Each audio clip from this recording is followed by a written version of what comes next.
18. augusts, mēs no rīta ar Gati ierodamies birojā. Mums ir 2000 latu personīgais dators, katram savu mašīnu un tukšs kabinets bez nekā. Tad no 10 uzņēmumiem, 10 pārstāvjiem uzņēmumu, kas bija pie mums, 9 pateica, nenormāli interesanti, bet jūs esat psihi. Tu vari izvēlēties to otru veidu, kas ir arī ļoti sarežģīts. Es teiktu, vēl sarežģītāks nekā to zemo cenu piedāvāt un iet ar dārgu produktu. Bet tāda tev vienmēr ir sales, pārdošanas tikšanās jāklausās, kā tu esi kosmonauts. Mēs varam uzbūvēt risinājumu no tik dažādiem komponentiem, ka viņš, kā pārdošanas valodā, es gribētu teikt, ka viņš vienkārši nav izkonkurējams. Šodien būs ļoti īpaša saruna pārdevēja dienas grāmatā. Īpaši ne tikai mūsu viesu dēļ, bet arī tāpēc, ka šī būs pirmās sezonas noslēdzošā podkāsta epizode. Tagad par mūsu šīs dienas viesiem. Šodien uz mūsu sarunu ir ieradies Tandems. Tandems ar Altas IT uzņēmuma CTO, jeb tehnisko direktoru Gati. Čau, Gati. Čau. Kas ir atbildīgs par uzņēmumu tehnisko darbību, un Māri, kas ir uzņēmuma dibinātājs un valdes priekšsēdētājs. Tu droši man palabojies. Es nevarēju atrast, ka tu esi tā kā CEO uzņēmuma, bet tu esi dibinātājs. To es viennozīmīgi zinu par tavu uzņēmumu. Gads ar Māri uzņēmumu Altas IT kopā plecu pie pleca ir veidojuši jau no pašiem pirmsākumiem, ja es pareizi saprotu, kā sastrādājušies un vēl joprojām strādājat kopā un būvējat to milzi. Prieks jūs redzēt, prieks, kā atnācāt. Paldies Sanitai, ieliksim kreditu šeit viņai arī par to, ka viņa ieteica jūs, un ceru, ka mums forši saruna sanāks. Ok, sākam.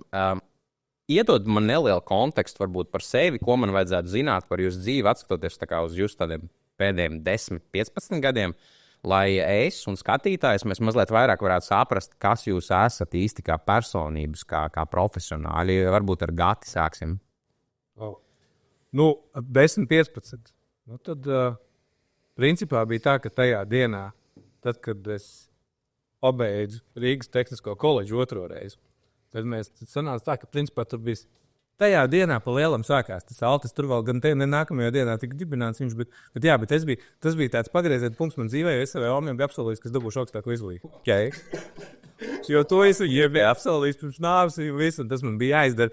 Lai gan es tur vēl savā ziņā ķeksīšu pēc, tas tā koledža man tur tapu, jo es viņu biju pabeidzis vēl pirms tam vienreiz. Bet un tajā dienā tas viss tapu.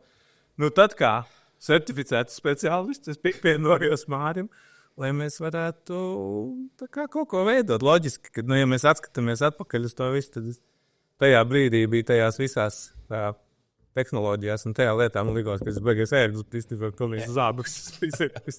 Kā jau mums visām vēl. Es varu vēl tam, man ir ģimene. Tagad jau 2 bērni kādu laiku. Un tā es kaut kā arī, tās pamatā ārpus tām darbu lietām, tad tas man palielam visu laiks ir. Draugiem. Hokejs vēl zinu svarīgs. Jā, starp citu iepazināmies, mēs esam ar hokejā. Ok. Tad salāgāt kopā sākt. Mēs ar draugiem, tie, kas ir man skolas laika draugi, tie mēs sākām bija ar 20 gaidu aptuveni. Mēs nopirkām visu hokeja formas, gājām spēlēt hokeju. Un kaut kā viens no maniem čomiem, man liekas, ka tas bija Mārtiņš kaut kādā tā veidā uzraka Māri, un kurš savukārt bija izveidojis amatieru hokeja komandu. Tev nebija uzņēmums, tu biji izveidojis amatieru, ja? Okay. Tad bija droši vien, bet cits. Cits. Lūk, un tad kaut kā, un tad mēs tur kaut kā tā. Un tad mēs tur, principā, tajā hokejā arī īstenībā, tur arī sadraudzies. Tajā laikā, nebija vēl bērni, tas iesbrauc līdz skatīties, kā mēs spēlām. Sadraudzējās tur, un tad jau mēs vienu brīdi, principā, dzīvojām visi kopā. Ok. Un tā bija draudzīgi. Jā. Viņš izstāstīja visu, vai kaut ko nelīdz galam vēl īsti, vai kaut ko vēl gribētu pieminēt par viņiem 10-15 gadiem, jo jūs plecu pie pleca tomēr esat bijuši.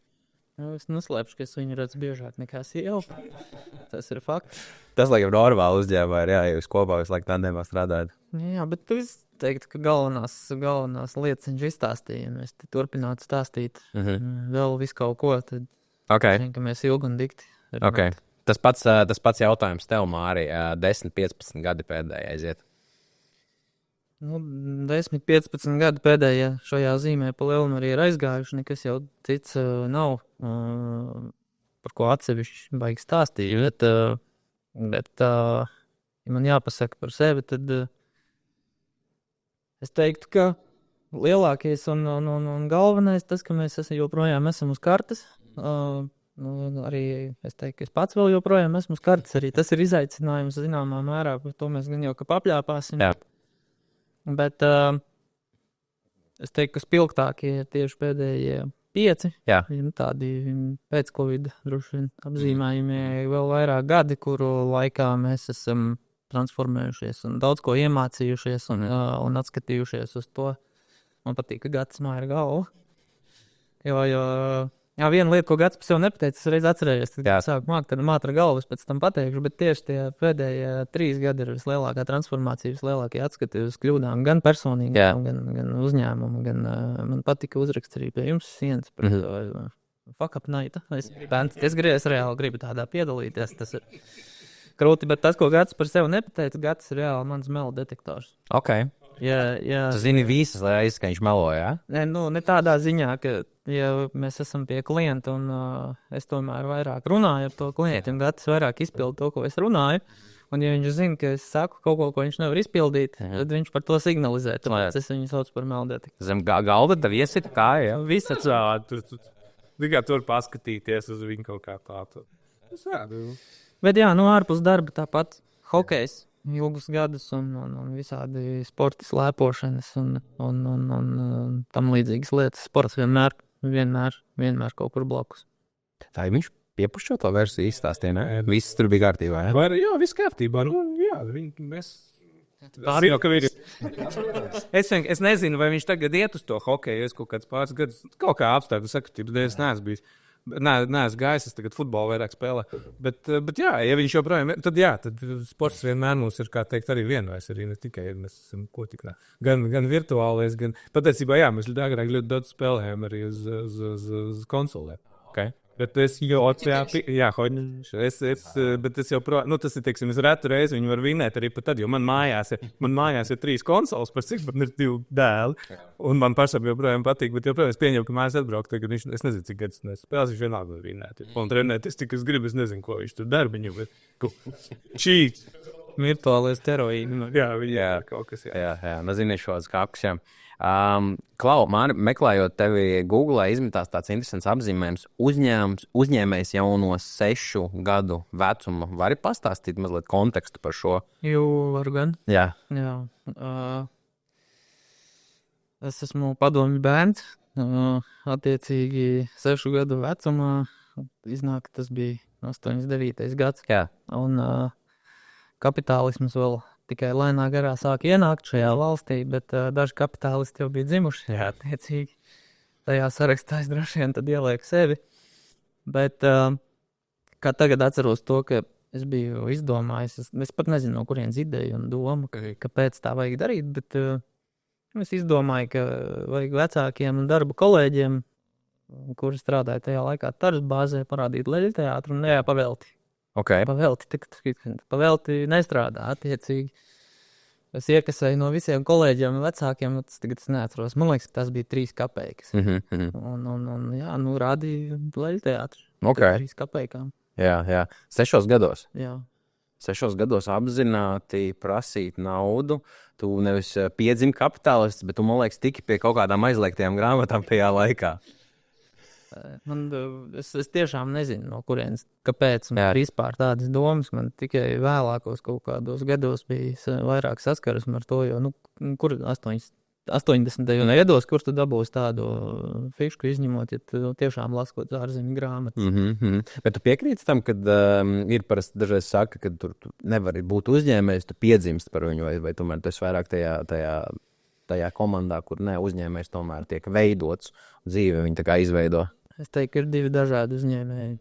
Jo viens ir vienkārši uzņēmējs, potenciāli piedzimis. Otrs ir tāds, kurš vienkārši know-howā nonāk. Pēc tam, ka viņa know-hows ir jāpārdod. Un var gadīties, ka viņam blakus trāpās kāds, kurš to know-how prot pārdot. Jā. Bet tas nav vienīgais. Es uzskatu, ka patiešām var cilvēks arī kļūt caur negribot un piespiedu kārtā par uzņēmēju. Jā. Jo reizēm tas know-hows ir tāds, ka kāds var ieraudzīt to ideju, paķert, nopirkt, izmantot marketinga, uzņēmēja darbības nolūkos, un tādā veidā tas cilvēks ar know-how vienkārši piespiedu kārtā kļūst par uzņēmēju. Jā, tu rādīji back and forth, ko tieši. Tas jau ir tas droši vien, ka viņš noteikti ir tas, kas ir tas dzims uzņēmējs. Es noteikti neesmu tas, kas ir dzims. Okay. Es esmu pārāk, droši vien no tāda vieta, es esmu pārāk bailīgs, varbūt kaut kur racionāls. Es esmu bailīgs, bet racionāls varbūt kaut kur pārāk. Yeah. Un līdz ar to droši vien, kad jā, es teiksim, bez viņa varbūt iespējams, ko bez... Jā, meklē iemeslus, kāpēc nesanāktu ļoti bieži, jā? Es ticamā, tu tikai meklēts viņus arī. Taisnība, jā. Nē, bet es zinu, ka tā kombinācija, viņi ļoti labi strādājas, viņi daudz kur redzu. Mums arī iepriekšēji vadītāja Andris Ringus, kas bija Mapanam, viņi to uzņēma, jebkurā gadījumā izaudzēja līdz ļoti lieliem apgriezieniem. Mēs esam Baltijā viens no spēcīgākiem pār flotas menedžmentu uzņēmumiem, bet to sinerģiju viņiem tieši tādā pašā veidā strādāja. Andris ir tāds riktīgs močītājs, mauts, visur iespējas tur. Nē, mēs varam to izdarīt, tad Ingus tāds racionālais vienmēr viņi piebramzē, pag, stop, nē, šo mēs te tā. Un tad viņi tā smuki lavierē. Un vēl virkni citādiem uzņēmējiem, ko esmu runājis arī, kur ir risku cilvēks klāt ar tādu entrepreneurial to garu, un tur arī amazing sanāk. Viņi parasti saka, nē, visam, un tad, šits varētu sanākt, šits pēc riskiem izskatās vislabākais, jā. Tad ir tā. Tur ir, es nezinu, vai Gatis man līdz galam piekrīt, bet tur ir jābūt baigam balansam, jo ņemot vērā, ka mēs dienā satiekamies, jau cik 14 ir 8 gadus. Jā. Tad skaidrs, ka tajā laikā tu daudz ko uzzini par otru cilvēku un tā tālāk. Attiecīgi ir dažādi posmi tam visam, kur kāds ir piekrītošāks, kāds noliedzošāks, vēl kaut kas, un ņemot vērā, ka know-how ir pie Gata, tad, ja Gati saka, ka tā nevar, man nav līdzekļi, ar kuriem pierādīt pretējo. Attiecīgi tam balansam ir jābūt, kur es teiktu, ka kaut kādām robežām bišķiņu vaļīgākām varbūt, un jāpieļauj iespēja, ka varbūt tomēr es varu. Jā. Un es neliekšos, ka ir bijušas reizes, ka neklausoties Gati kaut kas tiek izdarīts, un pēc tam viņš mistiski izdomā, kā tas tiešām var strādāt. Un ir reizes, kurās tad, kad viņš pasaka, ka tas nevar strādāt, tad mēs raujam stopkrānām un nedaram. Jā, tādā deja jāatrod vienmēr tāds balans starp to visu. Gati, tev Māris uzrunāja sākt šo uzņēmumu. Viņš man tāds vienkārši iedomājos, reiz skatu, viņš tev iebortā un tad nāks pie manas uzņēmuma. Nē, tā gluži nebija. Es tajā laikā strādāju arī vienā. Es pieņemu, ka, tiksim tā, tajā nozarē zināmā uzņēmumā tips INT, cik tur viņš joprojām darbojās. Un, tā kā tur it kā viss bija forši, tā kā tas neliels uzņēmums ar pietiekam lielu nišas produktu, bet ļoti, kā teikt, šajā nišā viens no noteikti vadošajā. Un tur arī bija saistība, arī paralēli gāja kaut kāds video novērošanas, kaut kas, tad zikā, Māra domāja, tu šitas, tik viss saprot par video novērošanu. Tu vienu dienu sēdēji darbā, viņš man zvanīja aizvien pusdienās, tagad tā. Man tajā bija pat, tā visu pusdienās aicināja. Es pat neatceros, kur, bet mēs bijām kaut kur kopā. Tas nebija gluži tā telefonā vai brīzi. Tāpēc viņš to tehniskais cilvēks, viņš atcerās tā. Es jau un tad, jo tajā man tas tā kaut kā sakrīt, tas to laiku, kad bija tā, es līdz tam nebiju nostrādājis nevienā vietā vairāk par 2 gadiem. Okay. Un man nāca virsū tie. Mūsdienās īstenībā ir diezgan daudz iegūt. Un bija tā, un zin kā, un tur kā viss bija forši, viss labi, viss notika. Nekāda vai dzīvo nost vienkārši. Bija nekā ārkārt, bet viss forši. Un tu sāc domāt, kas ar tevīm būs pēc 10 gadiem? Nekas nemainīsies. Pie vēl ne uzņēmums, principā, es, kā teikt, roku rokā strādāju uzņēmumu īpašnieku, viņš tu pat arī darbos, mēs, kā teikt, nezinu, es kaut kā, teiksim, tā kā kaut kāds labā roka vai palīgs, vai jā, nosaukt, jā. Augstāk es tur baigi nekur nevarētu būt, teorētiski. Un tad, kas mainītos? Mainītos dators vai monitors. Un es kaut kādā brīdī par šo brīdi domāju, un tieši tas sakrīt ar to, ka Māris toreiz man uzrunāja. Vai mainītos Counter-Strike versijas, kuras tiek spēlēt. Arī. Un Un tāpēc es tajā brīdī, kad viņš pajautāja, man bija viss, jā, protams, es pat tā kā detaļas biju neinteresēju, jo tajā brīdī man ir tā izpratne par to uzņēmējs, tas noķis tā, kaut kādā, tur labi, 2-3 mēneši, tā, viņš ir grūtāk, tam jau, tad jau viss jau mums zirga. 3. gadā karībās gulēsim. Tā būs. Tas bija iedoms. Bet, ja mēs sākam par to pieskaramies tam Altas uzņēmuma dibināšanai, paši uzņēmuma pirmsākumi, ko jūs varbūt abi atceraties visspilgtāk, kad tika dibināts uzņēmums? 11. gads pareizā, ja? Varbūt sākam ar tevi, tāds spilgtākais moments. Es jau jūtu, ka ir kaut kāds vai nu failers, vai kaut kāda super labs stāsts, tā kā man to lūdzu. Tur droši vien prasās bišķiņ vairāk pastāstīt. Jā, droši vien bija tā diena, bet tas pavisam īsā vēsture ir tāda, ka patiesībā Altis ir radies 92. gadā Lietuvā, kur tur mēs varam parunāt pārtraukumā, vai to stāstīt, vai ne, ja tas ir reāli funny un foršs stāsts, man viņš patīk, un es viņu vienmēr arī kā sales pitchu stāstu, viņš ir tā vērts. No 92. gada līdz 2011. Skatoties, to īsais stāsts ir tāds, ka tajā laikā Altis bija, starp citu, lielākā GPS flote Baltijā. Nopietni, ja? Jā, viņi jau ražoja mašīnas, viņiem bija arī lielākais servis tīkls Lietuvā, automašīna, tur neejot niansēs. Un, attiecīgi, tas ir apmēram tas laiks, kad tirgu ienāca vēl citi GPS, fleet management risinājumi, kas attiecīgi cenas krīt, konkurence aug, un tajā laikā Rolandes, viens no arī mūsu šī brīža īpašniekiem izdomāja, ka ir pienācis laiks to GPS pārdot, un tas tur arī tika vienam igauņu uzņēmumam pārdots dažus gadus vēlāk, bet paralēli ienāca pieprasījumi vienkārši pēc kaut kādiem drošības risinājumiem. Skaidrs, ka tur klientu ir daudz, viņi sāk kaut ko prasīt riņķī, un tad pa ceļam, kā jau inovatīvam uzņēmumam, uzleca virsū tāds ražotājs Mobotiks vācu video novērošanas sistēmā, kas tam laikam bija kaut kas vispār ultra revolucionārs, un attiecīgi, viņi šos te projekts paņēma, un dažu gadu laikā radīt, tādu pietiekošu uzticības kredītu pašam ražotājiem, lai ražotājs tās tiesības uz produktu pārstāvniecību nodot arī Latvijā. Es tajā laikā strādāju uzņēmumā Hansab, kas arī, manuprāt, diezgan zināms uzņēmums Latvijā. Un tā sanāca, ka tas Mobotiks bija manā produktu portfelī un vārdu pa vārdam ar tiem lietuviešiem, kamēr viņi vienā dienā zvana man un prasa, vai es gribu. Jā. Skaidrs, ka es gribu. Man nav divreiz jāsaka, un tad arī atgriežoties pie tā paša oriģinālā jautājuma, tas viss stāsts bija vajadzīgs, lai pastāstītu to, kas ir smieklīgs. Ja? Smieklīgs ir tas, ka tajā dienā, kad dibināja uzņēmumu, mums bija uzņēmuma konts, mums bija 2000 latu. Jau pirms dibināja Nē, teiksim, ir tas 17. augusts. Jā. Ir, nezinu, labi, teiksim, 18. augusts, lai būtu korektāk, 18. augusts, mēs no rīta ar Gati ierodamies birojā, mums ir 2000 latu, personīgais dators, katram savu mašīnu un tukšs kabinets bez nekā. Un lietuviešu norādes par to, ka jums ir jānopērk televizors, 2 galdi, krēsli, un vēl kaut kas bija sniedzis. Nē, tas bija pēc tam, bet šitas, mēs prasam tāmi. Mums uztais tāmi 1486 lati. Saprot, no mūsu 2000 lati, mums paliek nepilni tur, principā 500 rastīti lati.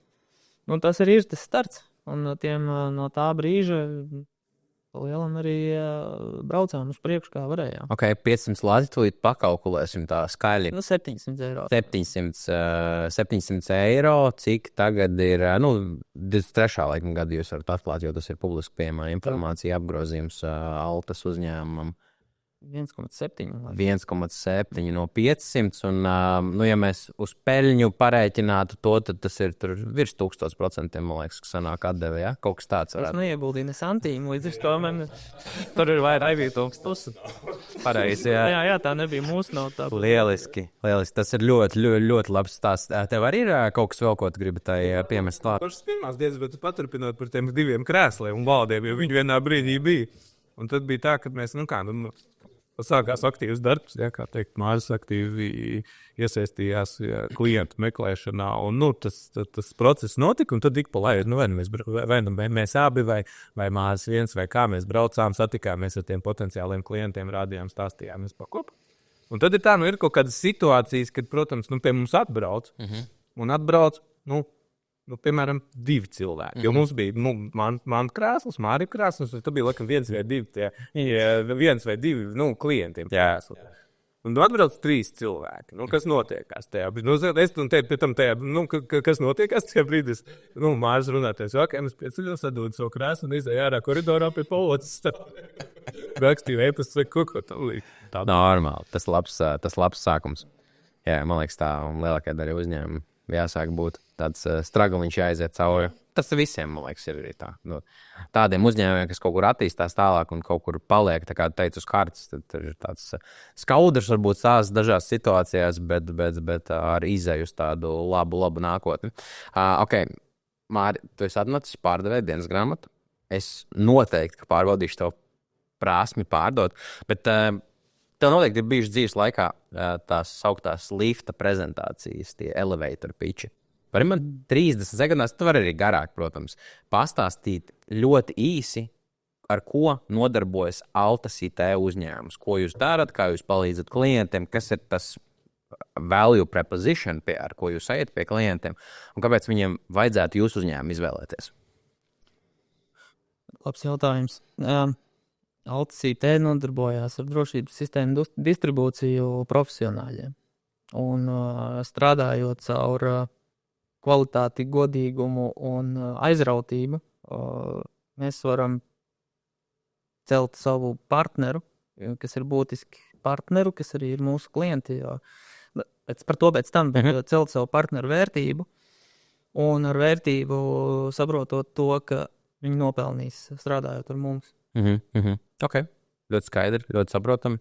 Un tas pats core elements, ko jūs tirgojat, ko jūs piedāvājat tiem partneriem, ir dažādas drošības sistēmas, video kameras, tādi risinājumi, kas ir perimetra drošībai, kaut kas ar pieļauj RFID kartēm. Es klausās, ka tu gatavojies. Mēs līdzīgā industrijā vienkārši strādājam. Mums ir kaut kāda daļa no tiem risinājumiem, ko mēs arī paši piedāvājam, tikai bišķiņ citā kontekstā ar autoparka menedžēšanu. Jā, tu esi ļoti precīzi. Viss, kas ir principā saistīts ar drošību, šobrīd ir mums pieejams. Vienīgais risinājums drošībā, ar kuru mēs nestrādājam, nebūtu godīgi teikt vienīgais, jau ar kiberdrošību, kur arī kvalificējās, bet to mēs nedaram. Jā. Bet no fiziskās drošības aspekta nav tikai ugunsdrošības. Un mēs arī neplānojam neko tajā virzienā darīt. Līdz ar to, viss pārējais video, piekļuve, signalizācijas, apsardzes perimetrs, drošības vārsti. Pa lielam, es nezinu, kas mums nav. Es nevaru iedomāties sitienu tādu, kas būtu tirgū pieprasīts, bet pie mums nebūtu atrodams. Ok, apsardzes uzņēmumu noteikti jūs viens no mīļākajiem klientiem, vai ne? Ne? Mums ir kā klienti, un agrāk viņi bijuši lieli un liela sadarbība ir bijuši, bet tas no laika uz laiku. Okay. Bet tas nav galvenais, uz ko mēs koncentrējamies. Ir kaut kas vēl, ko tu gribi pieminēt, varbūt no tehniskām lietām tieši, ko jau... Māris jau viņš pateica, galvenā lieta, kas ir, kāpēc mūsu uzņēmums, tāpēc, ka mēs kā mēs teica, mēs esam distribūtors, kas ir daudziem distribūcija asociēs ar kastīšu pārbīdī.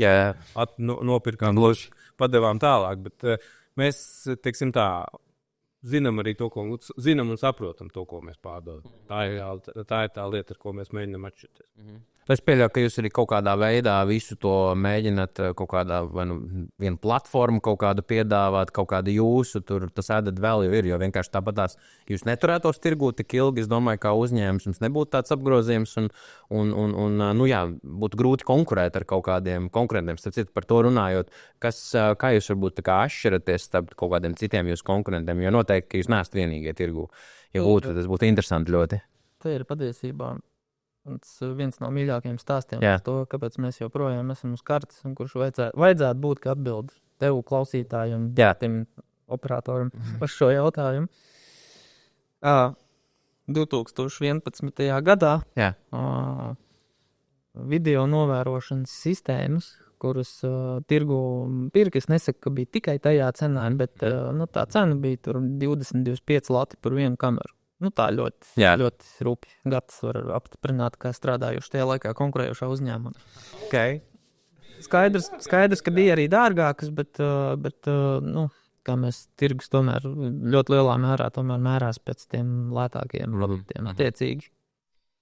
Tīri salīdzināšanai, ja tu man prasi, kā es pārdodu, tad mūsu viena kamera tajā laikā maksāja 600 lati. Okay. Un lētāku produktu mums vienkārši nebija. Mums nebija iespējas izvēlēties, atkāpties. Mums bija vai nu do or die un viss. Un mēs izvēlējāmies do. Un kas notika, bija tas, ka produkts bija absolūti revolucionārs un savādāks. Un tirgus tādu vispār redzējis nebija. Kādu mēs nebija redzējis, nebūtu godīgi. Viņš jau kaut kādas pēdas Latvijā bija bišķiņ atstājis, bet tas ir cits stāsts attiecīgi. Tajā laikā, pa lielam nedēļas laikā, man liekas, bija kādas 16 līdz 20 mītiņi. Katru dienu 3 līdz 4 mītiņi. Līdz tādam līmenim, kur mums pēc tam varam vēl ierēkt par to, ko mēs esam darījuši un neesam darījuši. Bet man vidējā statistika, ko es izvilku tajā laikā, bija tāda, ka no 10 uzņēmumiem, 10 pārstāvjiem uzņēmumu, kas bija pie mums, 9 pateica, nenormāli interesanti, bet jūs esat psihi. Jau pa 600 latiem mēs neko nevaram pārdot, vienam vispār nav tādas naudas. Viena kamera 600 latu, bet objektu. Tas ir, teiksim, pat ja tās ir tur 50 kameras. Tajā pret 20 eiro gabalā, tas kaut kas vispār kosmisks likās. Un visam tam stāstam pa vidu skaidrs, ka mēs atradām dažus tikpat psihus kā mēs. Ar naudu. Un pareizāk sakot, ausis, kuras sadzirdēja un saprata, kāpēc tas ir kaut kas savādāks un kāpēc tas ir kaut kas būtisks un atšķirīgs. Un patiesībā īsi pirms tam ņemot vērā, ka Gata bijušais vadītājs priekšnieks ir viens no tādiem ritīgiem nozares dinozauriem, tad skaidrs, ka es aizgāju pie viņa painteresēties, ko viņš domā par to produktu kā tādu. Nekā personīgi, bet viņš pateica, ka IP video nav nākotnes, jo neeksistē tāda tehnoloģija, ar kuru to izmantot, tā, lai pilnvērtīgi izmantot. Mēs nenoticējām Intam un vienalga to izdarījām. Tas ir droši vien tas, kas ir bijis tas tāds pārdošana vērtība, ir tas, ka caur to 600 pret 20 tu spiests domāt savādāk, rīkoties savādāk, zināt savādāk. Un kamēr es atradu veidus, kā par to stāstīt, tikmēr Gatis atradu veidu, kā to lietot un beigās saliekot komplektus. Droši vien, ka būtu arī ar ko palielīties, kur tas ir,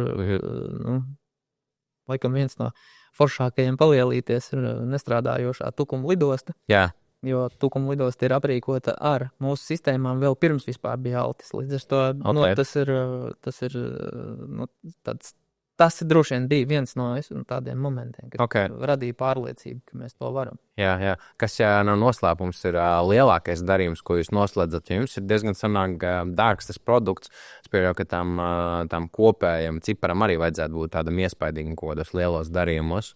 Nav obligāti jāatklāt ar uzņēmums, bet tur ciparu varbūt.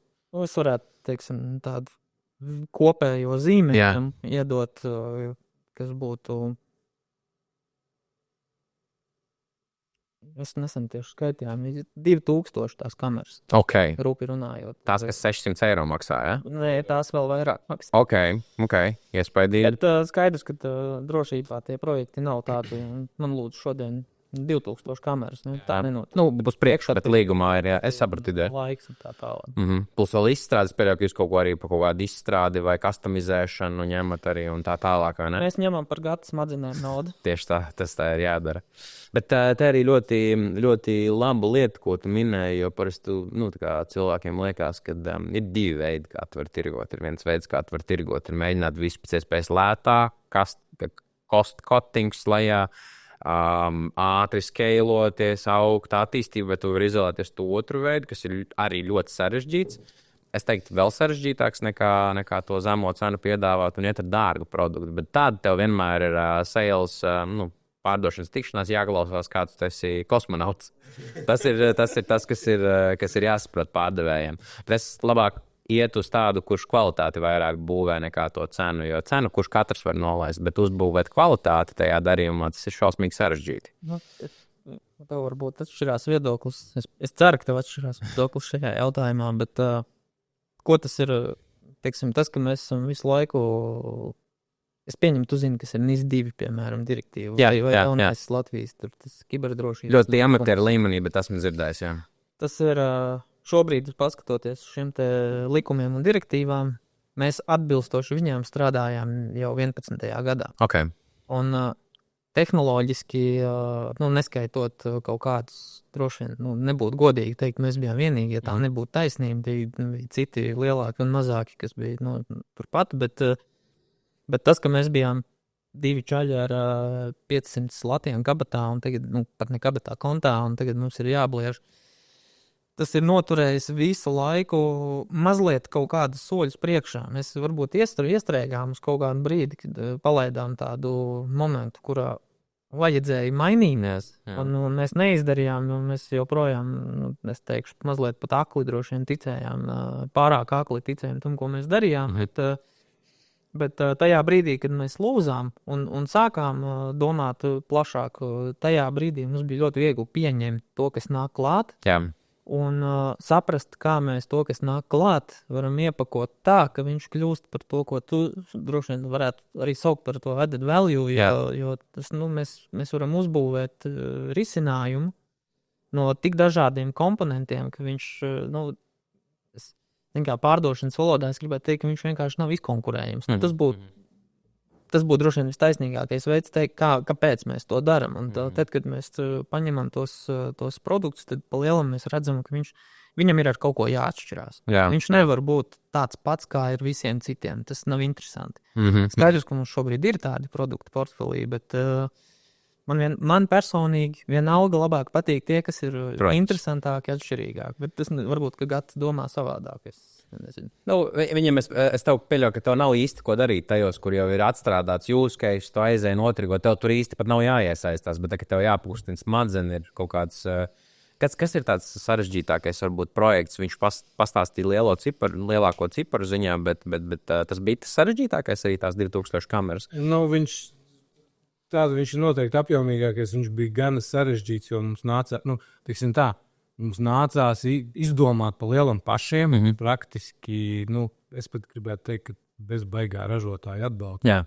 Jo būtībā pēc tam bez mazais mūsu kļūdām ražotājs mācīja citus, kā nevēl zevi. Jo mēs bijām to izmēģinājuši, skaidrs, ka mēs to projektu ļoti gribējām, loģiski, visi viņu gribētu. Bet jā, tas bija interesanti. Jā, noteikti viņš bija tāds, kas bija sarežģīts. Pirmkārt, tas bija tāds, ja mēs skatāmies no tāda, varbūt pat, tās iekārtas, tās kameras, ko mēs video novērošanas sistēmas patiesībā, kā mēs paši viens agrāk sevi labojām, ja mēs teicām, tās nav video novērošanas kameras. Jā, ja mēs šīs sistēmas, mēs kaut ko viņas ir ļoti elastīgas, visu kaut ko apkārt. Tu viņām viņi nav tikai kamera, tu daudz ir kaut kāds papildus features. Piemēram, papildus features, piemēram. Viņas dators, principā iedomājas Linux datoru ar kameru, matrici. Tu vari pieprogrammēt daudz lietas klāt. Jā. Teiksim tā. Kas tāds tipiskākais use case, varbūt, ko tu pieprogrammē, teiksim, klātai kamerai, kaut kāds sensors viņai pienāk, ko viņi strādā, triggerē vai... Jā, kaut vai kaut kādi, teiksim, ir arī pašu ražotāji, teiksim, radīti moduļi, ko pieslēdz, vai arī mēs paši vienkārši kaut kādā veidā. Tur ir Es varbūt drīkst gads tad aizplūdīs, tu jābūt nebūjā par kur, bet Viss kārtībā. tādā vienkāršā veidā, lai iedotu priekšā. Normāli mēs iedomājamies, piemēram, preses kiosku, tā nedotu nekādas nosaukumus, lai viņu sargātu. Būs kameras, būs tur signalizācija, kustības detektori, tur šitā te ugunsdrošības sistēma, nu, tur, kas tur stikla plīšanas detektori, visādas lietas, kurām pluso potenciāli klāt piekļuvas kontroli, jo jākontrolē piekļuvu noliktavai. Jā. Tā vietā mēs varam uzlikt, principā, vienu kameru un atrisināt pilnīgi visus šos jautājumus. Okay. Nu, ar nelielu atkāpu par piekļuvas kontroli, jo durvīm vajadzīgs tas kontrolieris ir, bet pa lielam pārējo visu ir izdarīta šī viena kamera. Okay. Tad nav vairāk peripēdijas jātājas ar kaut kādiem aksesorijas klātiem. Nē, tur patiesībā viss tā maģīties aksesoros beigās slēpjās, bet tev ir viena ierīce, kas to visu kontrolē. Tāpēc tā par tām durvīm interesējās mums iepriekš. Tas tur bija cits iemesls, kāpēc tas kontrolē interesējos. Būtu pateicis, ko jums vajag lietot. Okay. Tad mēs pie tā arī palicis. Okay. Labi, parunāsim mazliet par stratēģiju un izaugsmi Altas ID kontekstā. Kas varbūt ir tādi nozīmīgākie sasniegumi un atskaites punktu uzņēmumā, ja mēs atskatāmies uz tiem pēdējiem 13 gadiem? Tu jau minēji, ka Covid laiks bija tas laiks, kad jūs aizgājāt uz augšu. Tas viens atskaites punkts, ir kaut kas pirms tam vēl, kaut kādi nozīmīgi risinājumi, kas nāca iekšā, vai kaut kādas sadarbības ar kameru citu iekārtu ražotājiem, kas tāds, breaking point bija, bet uz labo pusi, es domāju, tieši. Vai arī tieši otrādāk salauza kaut ko? Gaidīju, vai gads kaut kas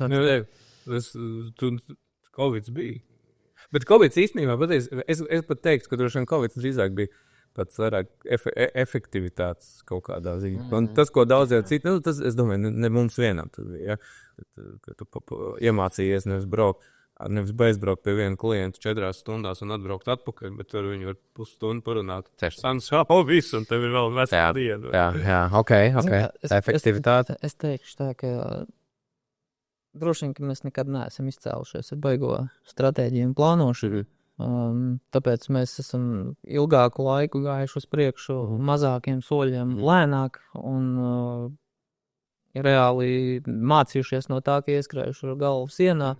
Un arī tas ir veids, kā mācīties dārgs, bet veids, kurā mācīties. Jā. Līdz ar to es teikšu, ka, ja tu man prasi, kāda ir mūsu plānošana un stratēģija, tad pat ir pienācis laiks, kurā mēs esam iemācījušies to darīt. Okay.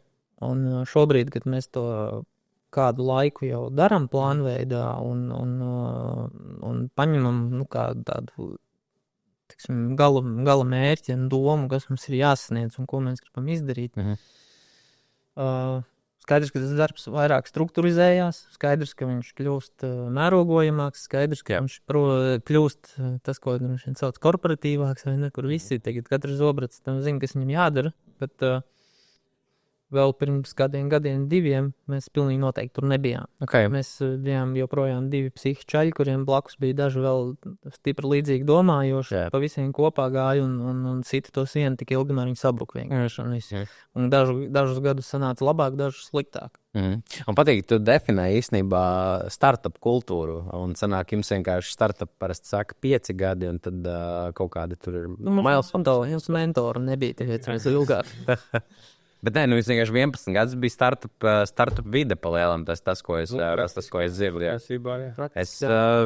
Man ļoti arī patiktu tāds environments ļoti ilgu laiku, tāpēc, ka mums uzņēmumos arī ļoti, ļoti līdzīgi. Mums uzņēmumi varbūt 18 gadus veci ir, bet es joprojām startupā vienkārši strādāju arī. Baigās atšķirības, tā kā varbūt ir kaut kur birokrātiski vairāk tie slāņi, bet nesaskatu baigi, un tas ir interesanti, jo ilgāk tu vari pavilkt, man liekas, tas nav tik slikti. Es zinu, kad tas ir interesanti. Tad, kad tu esi darbinieks, zinu, kā tev ārvoties. Es saprotu, jā. Okay. Kā jums sanāca varbūt iziet eksportā, jo, ja es pareizi saprotu, uzņēmums darbojas arī Lietuvā, tu minēji, ka no Lietuvas viņš aizsākās, jūs arī Igaunijā esat? Lietuvā un Igaunija ir vēl kaut kādas valstis, kur jūs... Te ir atkal garāks stāsts. Baigi nodalīt, gan var, gan nevar. Mēram dažādi, jo Lietuvā mums ir viens aktīvais akcionārs, kas kaut kādā mērā vairāk vai mazāk piedalās Latvijas procesos, bet mēs arvien vairāk sākam piedalīties arī Lietuvas procesos. Jā. Lai būtu skaidrs, kāds ir iespējams, tad starp valstīm ir 2 uzņēmumi, kas ir kopijas vienotram. Attiecīgi, Lietuvas tirgus šobrīd mērāms kaut kādi 3,5 apmēram miljonu iedzīvotāju, ja mēs paņemam Latviju un Igauniju kopā, tad turpat apmēram tas skaitlis arī ir. Varbūt pat bišķiņ mazāk nekā Lietuvā. Attiecīgi, veidojot to portfeli un strādājot ar klientiem un atgriežoties pie tā paša vācu ražotāja, kas maksāja 20 reizes dārgāk nekā cits tirgu pieejamais produkts. Tas ir gadiem ejot izveidojis zināmu reputāciju Altes, jo bija viens brīdis, kurā mēs to produktu Baltijā pārdevām vairāk nekā Krievija, Somija, Norvēģija un Zviedrija kopā.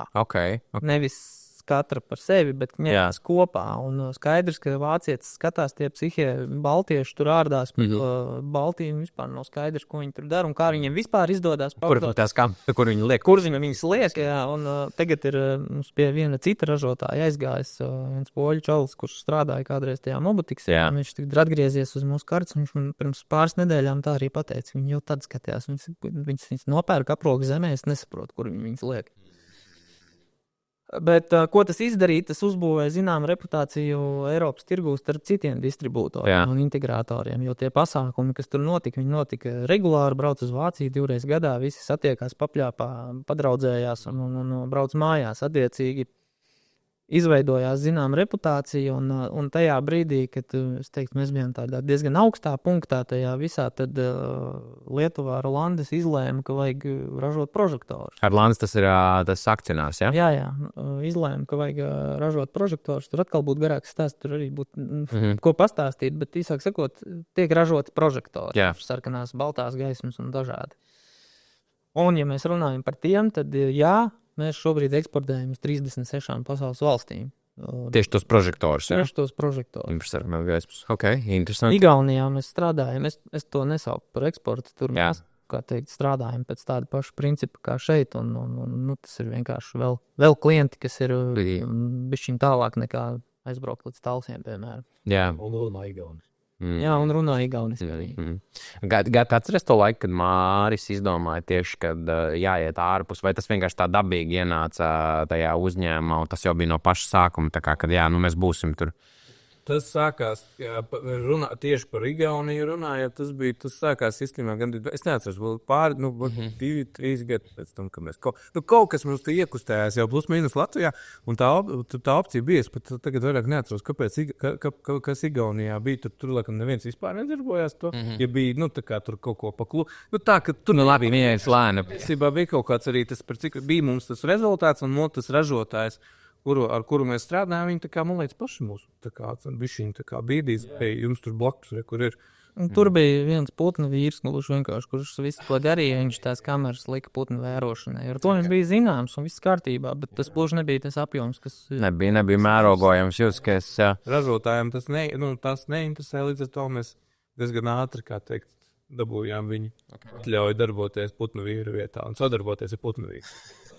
Viņš zem jums apakšā, bez tam sanāja. Par klientu. Jā. Bet tehniski baigi nekas nemainījās tajos procesos, jo, kā Māris saka, tur bija vienkārši copy-paste uzņēmums, vienkārši ienāca kaut kāds jauns preces.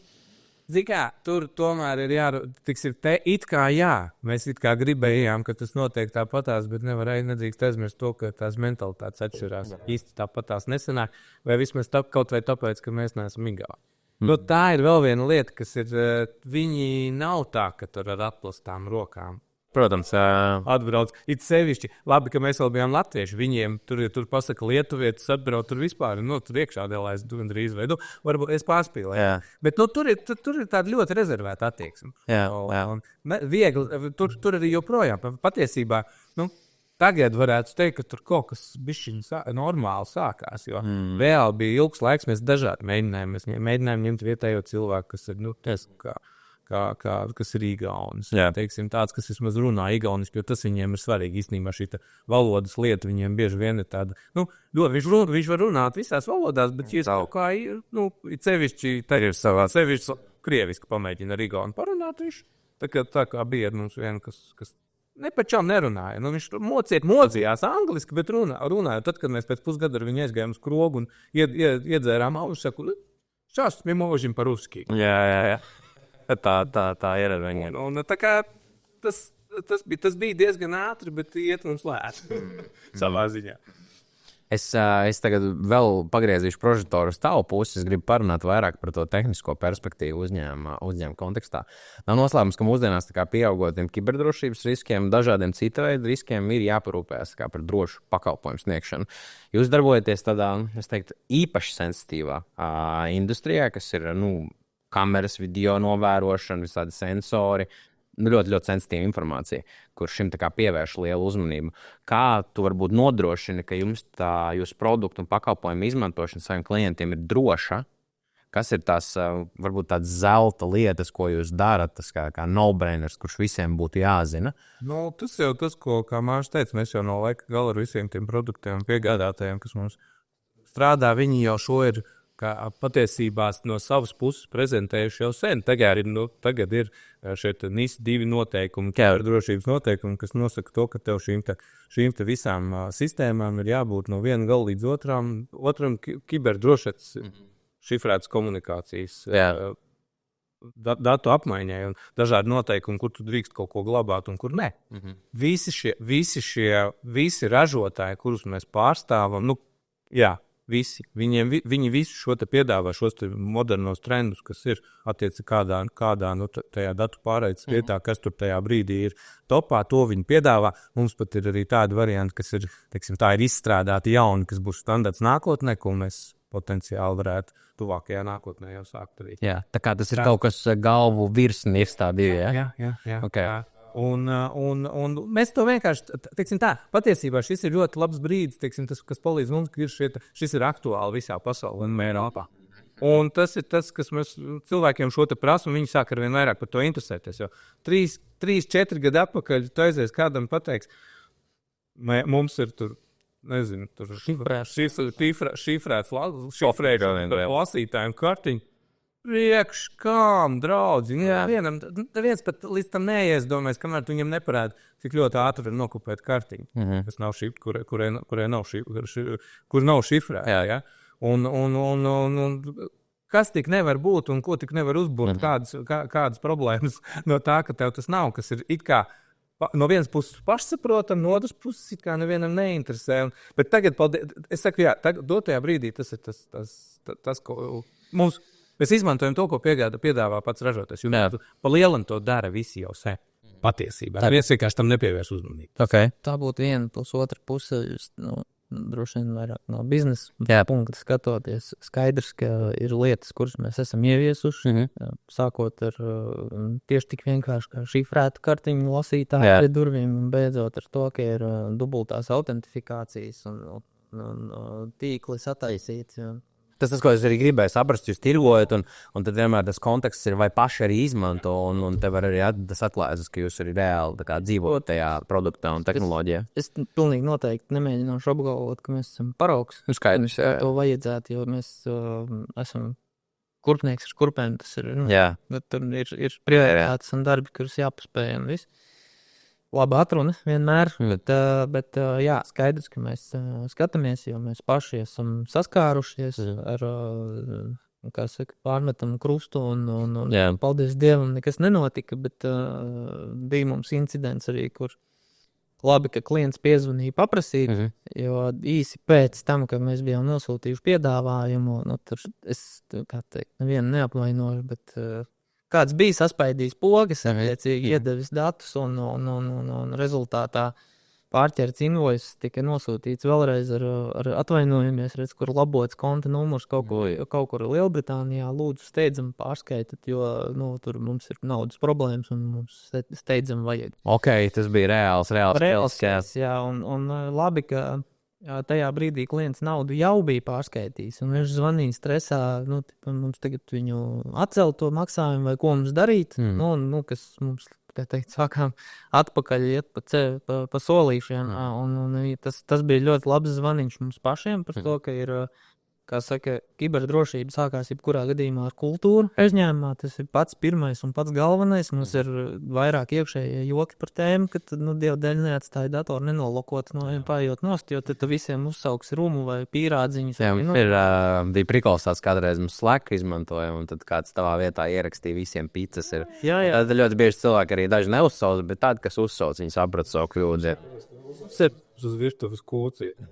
Attiecīgi, tas skaidrs, bet tā kultūrai no mums pašiem ir jāsākās, un ja viņi tur nesākās, tad tu vari likt, ko tu gribi. Tam nav vairs nekādas nozīmes, bet CRM un viss komerci informācija dzīvo, un tur drošos mākoņus, un kamēr es neatnesīšu, nenolikšu tev savu datoru ar visām parolēm, tikmēr es gribētu ticēt, ka tur baigi neviens neko izdarīt nevar. Bet mēs neesam paraugs, tas ir pilnīgi skaidrs. Kas darāms. Okay.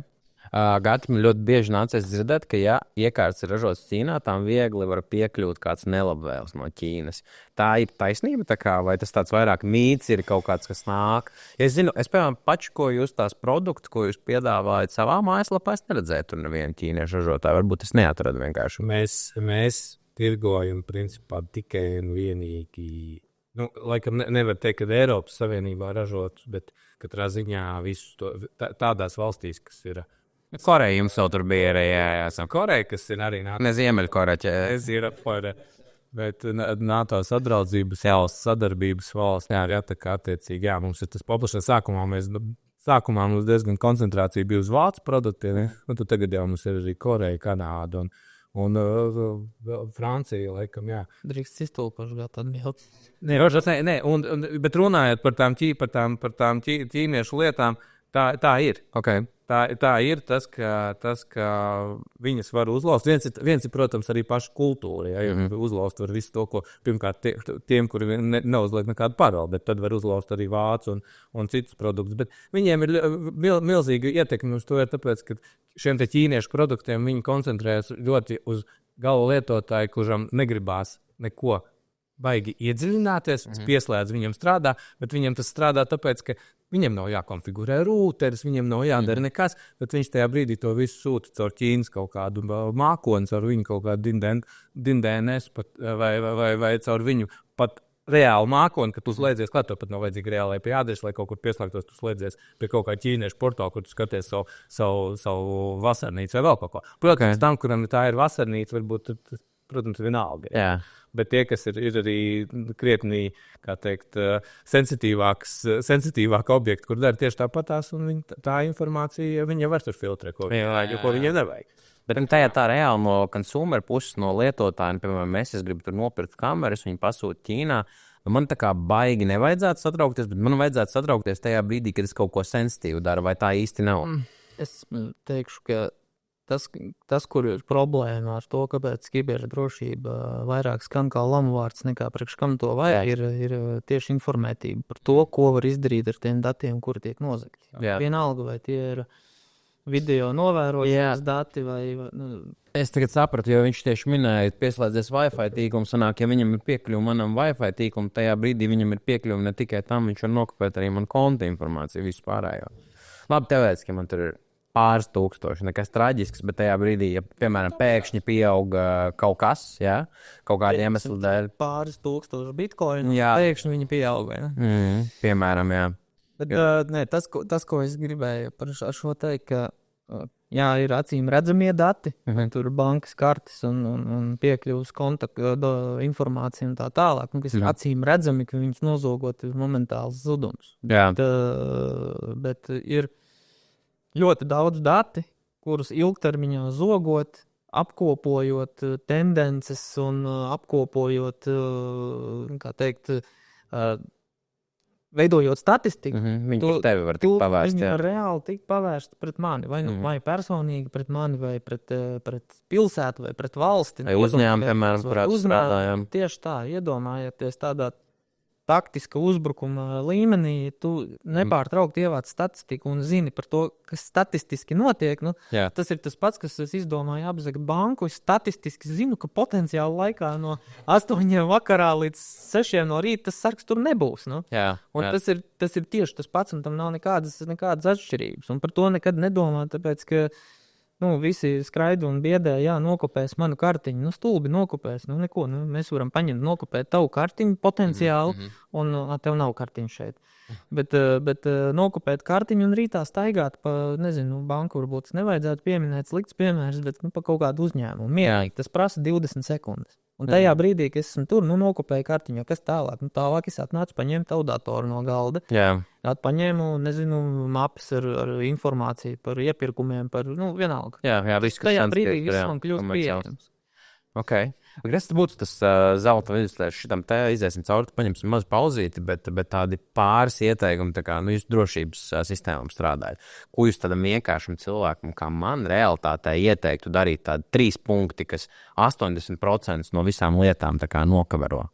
Par to, cik es esmu kaut kā tā tīri vairāk personīgas intereses pēc es tur spēlējies un ņēmies, tad noteikti šīs te drošās paroles ir ļoti, ļoti svarīga lieta, jo es kaut kad vienreiz pamēģināju. Nordpass, keychains, kaut kas tāds? Bet, teiksim tā, es teiktu tā, izdomā vārdu, ko tu vari pat atcerēties, bet lai viņš nav nevienā vārnīcā. Okay. Jo, teiksim, šīs paroles, kas ir, es saku kaut kāda, kas tas ir, Kali, Linux vai ko, kaut kāda mēģina vienkārši, laust paroles sev. Un, teiksim, tādu, kas ir kaut kāda klasika droši vien. Gatis ar lielo, paliec, ka gatis 1984, kas fusions gapiskā. Man uzlauza kaut kādās pāris, man liekas, varbūt minūti. Bet dažas minūtes nozīmē. Tad baigi neko pat simbolu nemainīja, vai ne?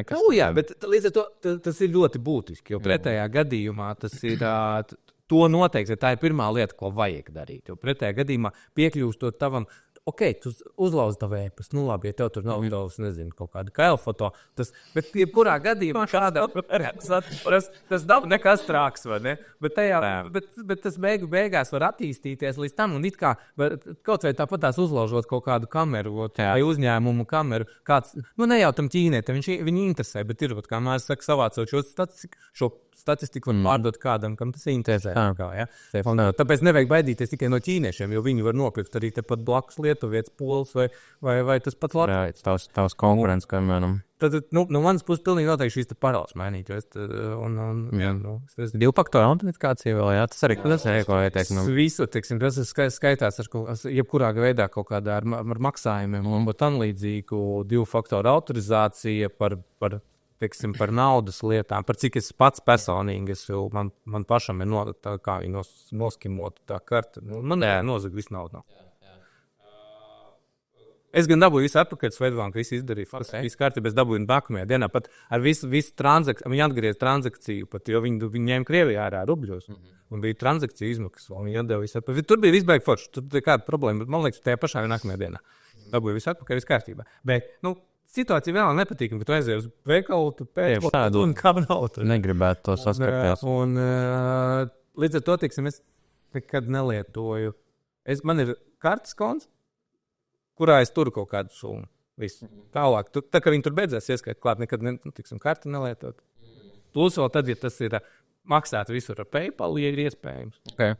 Un, ja ir kaut kādās dīvainajās vietās, tad kaut kādu revolūtu izmantot. Kaut kādu virtuālo kartiņu uztaisīt. Kur izdzēšās. Tas tāds vairāk tādām privātām vajadzībām.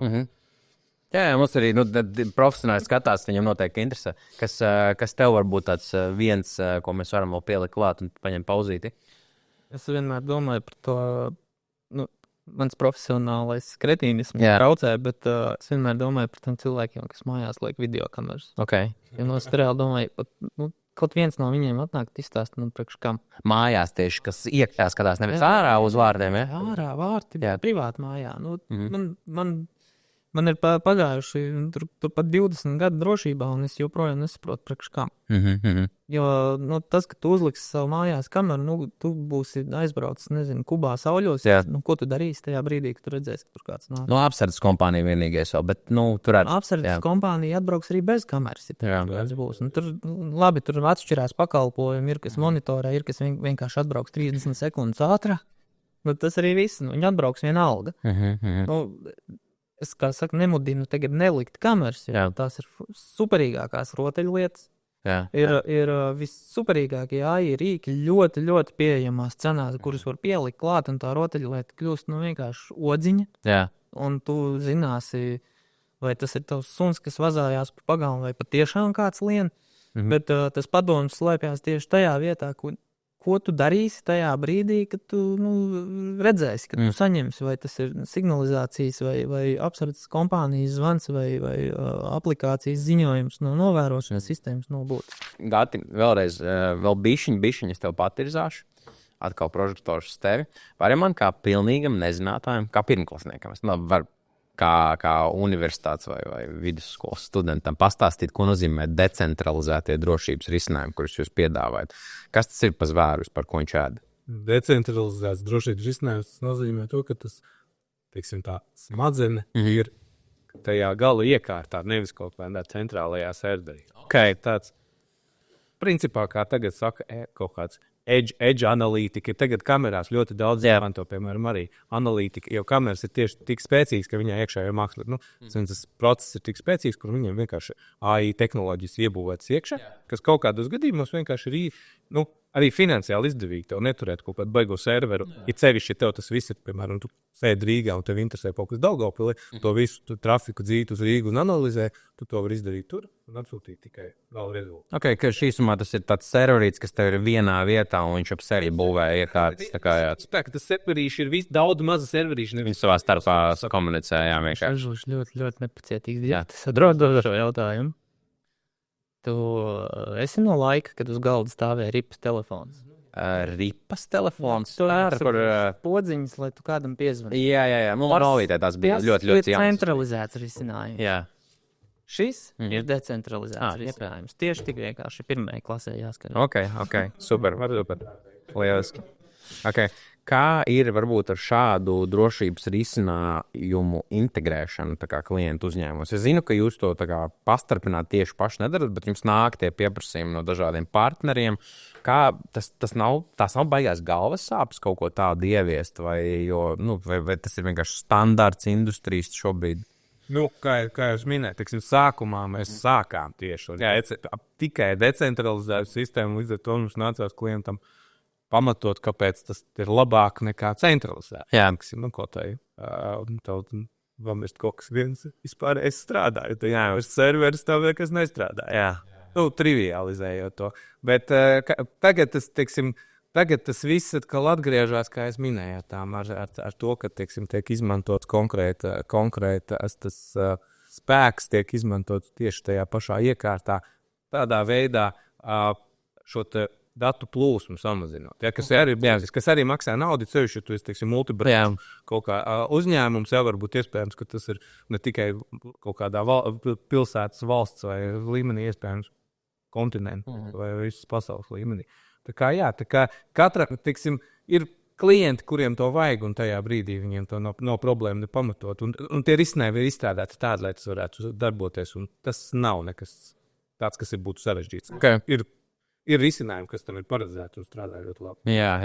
Es vienkārši par decentralizāciju pirmo reizi, man liekas, Bitcoin sakarā uzzināju. Tas bija vienīgais, ka tā ir decentralizēta valūta vai nezinu, kā to savādāk nosaukt. Es neesmu beigies Bitcoin speciāli. Man nav neviena Bitcoin, un es nekad neesmu mēģinājis viņus ražot. Līdz ar to es varu arī nopirkt. Tas ir ražot interesantāk. Varbūt es līdz kādreiz līdz tam nonācu, bet man ir, kā teikt, manā sarakstā ir šis jautājums, bet es kaut kā viņu vienmēr atlieku. Tieši saprast, tieši izprast un saprast. Jā. Tāpēc vispār tas notiek. Labi, Māni, atgriezīsimies bišķiņ pie tevis. Es zinu, ka tu jau nocieties mazliet, jau kur mēģināji palabot gati vai precīzāk vēl iedot paskaidrojumu. Pastāst varbūt par par Altas IT partneriem. Jums mājaslapā var uzrakstīt tik viens uzņēmums un kļūt par jūsu sadarbības partneri, ja es pareizi saprotu. Kāds ir tas koncepts? Tu stāstīji iepriekš par partneriem, jūs ar distribūtoriem strādājat, mazliet tā vienkāršāk to visu. Jā, par partneri gluži nav tā, ka var jebkurš kļūt. Okay. Ir kaut kāda specifiska kategorija, kritērijas? Ir kvalifikācija, lai kļūtu, un kvalifikācija ir zināšanas, jo bez zināšanām mēs pārstāvam brandus, un ne tos pašus mazākos, labi zināmus brandus, jeb zīmolus latviski, un ja mēs dotu iespēju visiem, tiem, kuriem nav zināšanu, ar viņiem strādāt, tad tas, ja tev pat sāktu stāstīt katru dienu, kur ābols aizdegās, tad tu viņu vienkārši nepirkt vairs. Mēs negribam, lai par to runā, līdz ar to kvalifikācijas sirds ir zināšanas. Jā, ok. Bez zināšanām nekā. Kāds izskatās varbūt tas perfektais sadarbības partners, no kuras nozares viņš nāk, kādas pakalpojumus piedāvā, viņam nav esošo klientu bāzi, vai tas nav tik svarīgi? Jā, ir pēdējos dažos gados ļoti liela transformācija bijusi, jo, ja skatās uz to, ko mēs darām pēc vienkārši nosaukumu, tad izklausās tā, kā tu pirmīt minēji, ar apsardzes uzņēmumi, nav tā. Jā, ok. Jo arvien vairāk tas IT jautājums ir sapinies kopā ar drošības jautājumu, viņi nedalāmi, līdz ar to ideālais profils principā ir ļoti grūti definējums, ņemot vērā, ka ir jābūt abām zināšanām, gan IT, gan drošības, gan drošības likumdošanai un tā tālāk par standartiem, uzdevumiem vispārējo. Plus vēl jāspēj identificēt tie riski, līdz ar to tas ir tāds. Es varu viennozīmīgi teikt, ka mēs esam strādājuši ar uzņēmumiem, kas ir absolūti dziļš apsardzes uzņēmumi, beidzot ar to, ka tas ir uzņēmums, kurš ir tikai programmētāji, viņi nav pārdod mūsu risinājumus, jo viņi, tas mūsu risinājums kļūst par sensoru vienkārši valodā. Bet, ja man prasītu definēt, es viņu definētu kā zinošs, aizrautīgs, tas arī iet rokā ar mums un tādu, kurš vienmēr ir gatavs mācīties. Ok, tādi paši kā jūs esat līdzīgi ar tādu pašu mindsetu, tas, ko es saklausu no tavas teiktā. Arī tādi, kas jums uzdos daudz neērtus jautājumus par tiem risinājumiem, jā? Tas ir forši. Vienmēr ir interesanti, par to nav šaubu. Bet lai neaizraujās pārāk ar to. Nē, tas tieši vajag, tas liecina par to, ka ir reāli interese. Cik ilgi tu bez aizrautības par kaut kādu lietu mauksi? Nezinu, gadu, 2, labi, 5 gadiem tu būs tukšs un tu neko vairs negribēs. Ir jābūt kaut kādai aizrautībai. Ja tā aizrautība ir, tas ir viens. Uzņēmumi ir dažādi, lielumi uzņēmumiem ir dažādi, līdz ar to, tā kā pateikt, kurš konkrēti uzņēmuma profils ir daudz grūtāk nekā pat kāds ir tas tā cilvēka profils, kurš ir tas mūsu sadarbības partneris. Bet beigās tas ir partneris, kurš ierauga pievienoto vērtību tajā, ko mēs darām, un tad, kad mēs to darām, kad tas attiecīgi dod viņam labumu, augļus, naudu, saucam to, kā gribam. Viņš beigās var nopelnīt strādājot ar mums. Ja viņš to redz, tad tas ir kārtībā, tad viņš ir mūsu partneris. Ja viņš neredz, ka strādājot ar mums, viņš var nopelnīt, tāpēc, ka citiem ir lētāki, vienkāršāki, vieglāk iegūstami, nevajag certificēties, mācīties, neko darīt, tas acīm redzot nav mūsu partneris. Ļoti vienkārši. Ok, tas labs skaidrojums ļoti ir. Kā Gati piekrītīja Mārim? Es tieši gribu tavu aspektu no tā tehniskās puses ņemt. Ir kaut kādi partneri, ar kuriem tev ir tā kā labāk sastrādājās? Tie, kuri nejautā tik daudz jautājumus, vai tieši otrādi tie, kuri jautā daudz jautājumus, un pēc tam ir tādi patstāvīgāki, kā ir no tavas puses? Man noteikti patīk tie, kas jautā jautājumus, bet viņiem tam jautājumam ir segums. Nevis tāpēc, ka viņš ir, viņš vienkārši grib, lai viņam pasaka priekšā, bet tāpēc, ka viņš pats ir mēģinājis iedziļināties, bet viņam nesanāk, un tad es viņam varu palīdzēt. Okay. Tas ar tiem man patīk strādāt, ar tiem ir interesanti, un tādi ir. man nepatīk tie, kas ir viņš viņš nav nekam gatavs, vienkārši viņu Jā. Oi, man tak pat plaķenis vajadzēja, man tak nav līdzi. Ja, nu, ir tādas situācijas, tas liekas smieklīgi, bet tā tiešām, diemžēl, ir mūsu tirgo. Jā, bet man patīk tie, kas jautā, bet, teiksim, ja tam jautājumam ir segums, lai viņš ir gatavs. Ir pamatojums tam jautājumam, nevis viņa slinkums, bet viņam ir kaut kas nesenācis, bet viņš ir vismaz mēģinājis kaut ko izdarīt. Viņi bieži prasa kaut kādu customizāciju no jūsu uzņēmuma puses, kaut ko pielāgot, tā kā, kas tev ir tāds izraisa vairāk galvas sāpes, jo ļoti bieži nāk noteikti, un man ir ļoti liels darījums, tur 1000 kameru, un tad es jau zinu, par ko es runāju, visticamāk. Bieži vien tās customizācijas prasa tie, kuriem tas darījums ir dažos tūkstošos. Nu jā. Bet jā, prasa gana daudz. Es domāju, lidojums ir dažāds. Viens grib to drošības sistēmas sajūgt ar puķu potu, cits grib ar grāmatvedības programmu. Jā, prasa. Mēs tās customizācijas paši par sevi nesēžam nekodējam. Nē, es viņiem norādām virzienu, kur kā viņš to var atrast. Bet jums ir jāsaprot, kur viņi tā kā novirz. Jā. Māri, iedod man varbūt tādu kaut kādu reālu stāstu, kur jūs tā kā spēlējāt kritisku lomu kādā no tā kā klientu biznesiem. Varbūt tev ir kaut kāda, es nezinu, metrika, kā es saku, kur tu, teiksim, tik naudas ietaupījām vai nopelnījām vai novērsām risku par x%, tā vienmēr, kad argumentē pamato ar kaut kādiem datiem. Kāds tāds case reāli? Nav obligāti cipari arī jāmin, bet ja tu vari padalīties. Šobrīd pats, tu sāk uzdot jautājumus, jau atbildi bija atradzis, bet šobrīd pats populārākais stāsts ir par elektrobaterijām. Okay.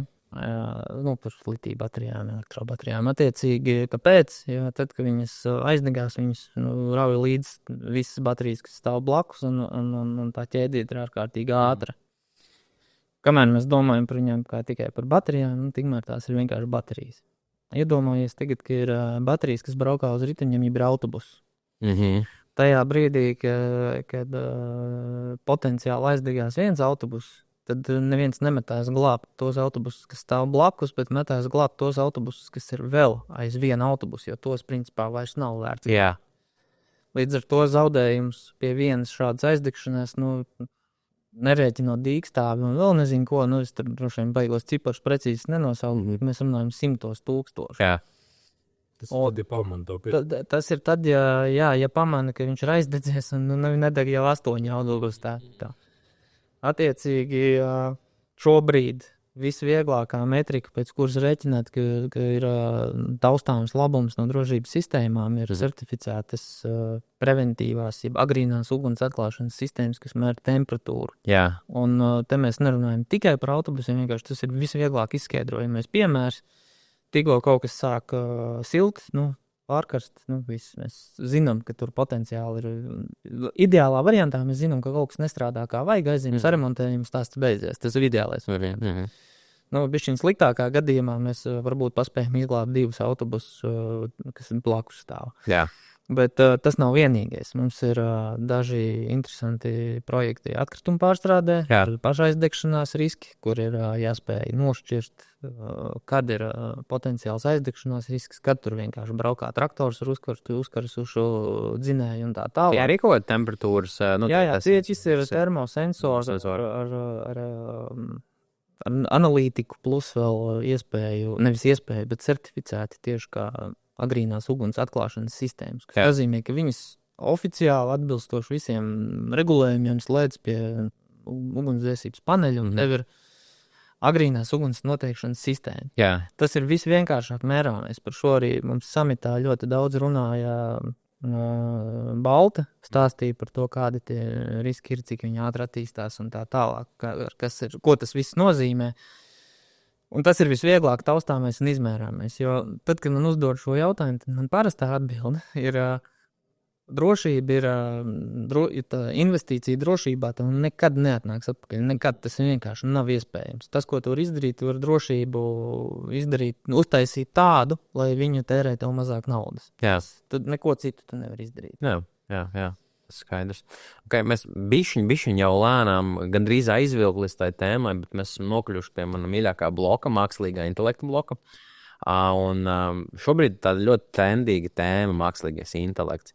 Varbūt padalīties, kāds ir jūsu sentiments par to milzīgo mākslīgā intelekta izrāvienu pēdējo 2-3 gadu laikā.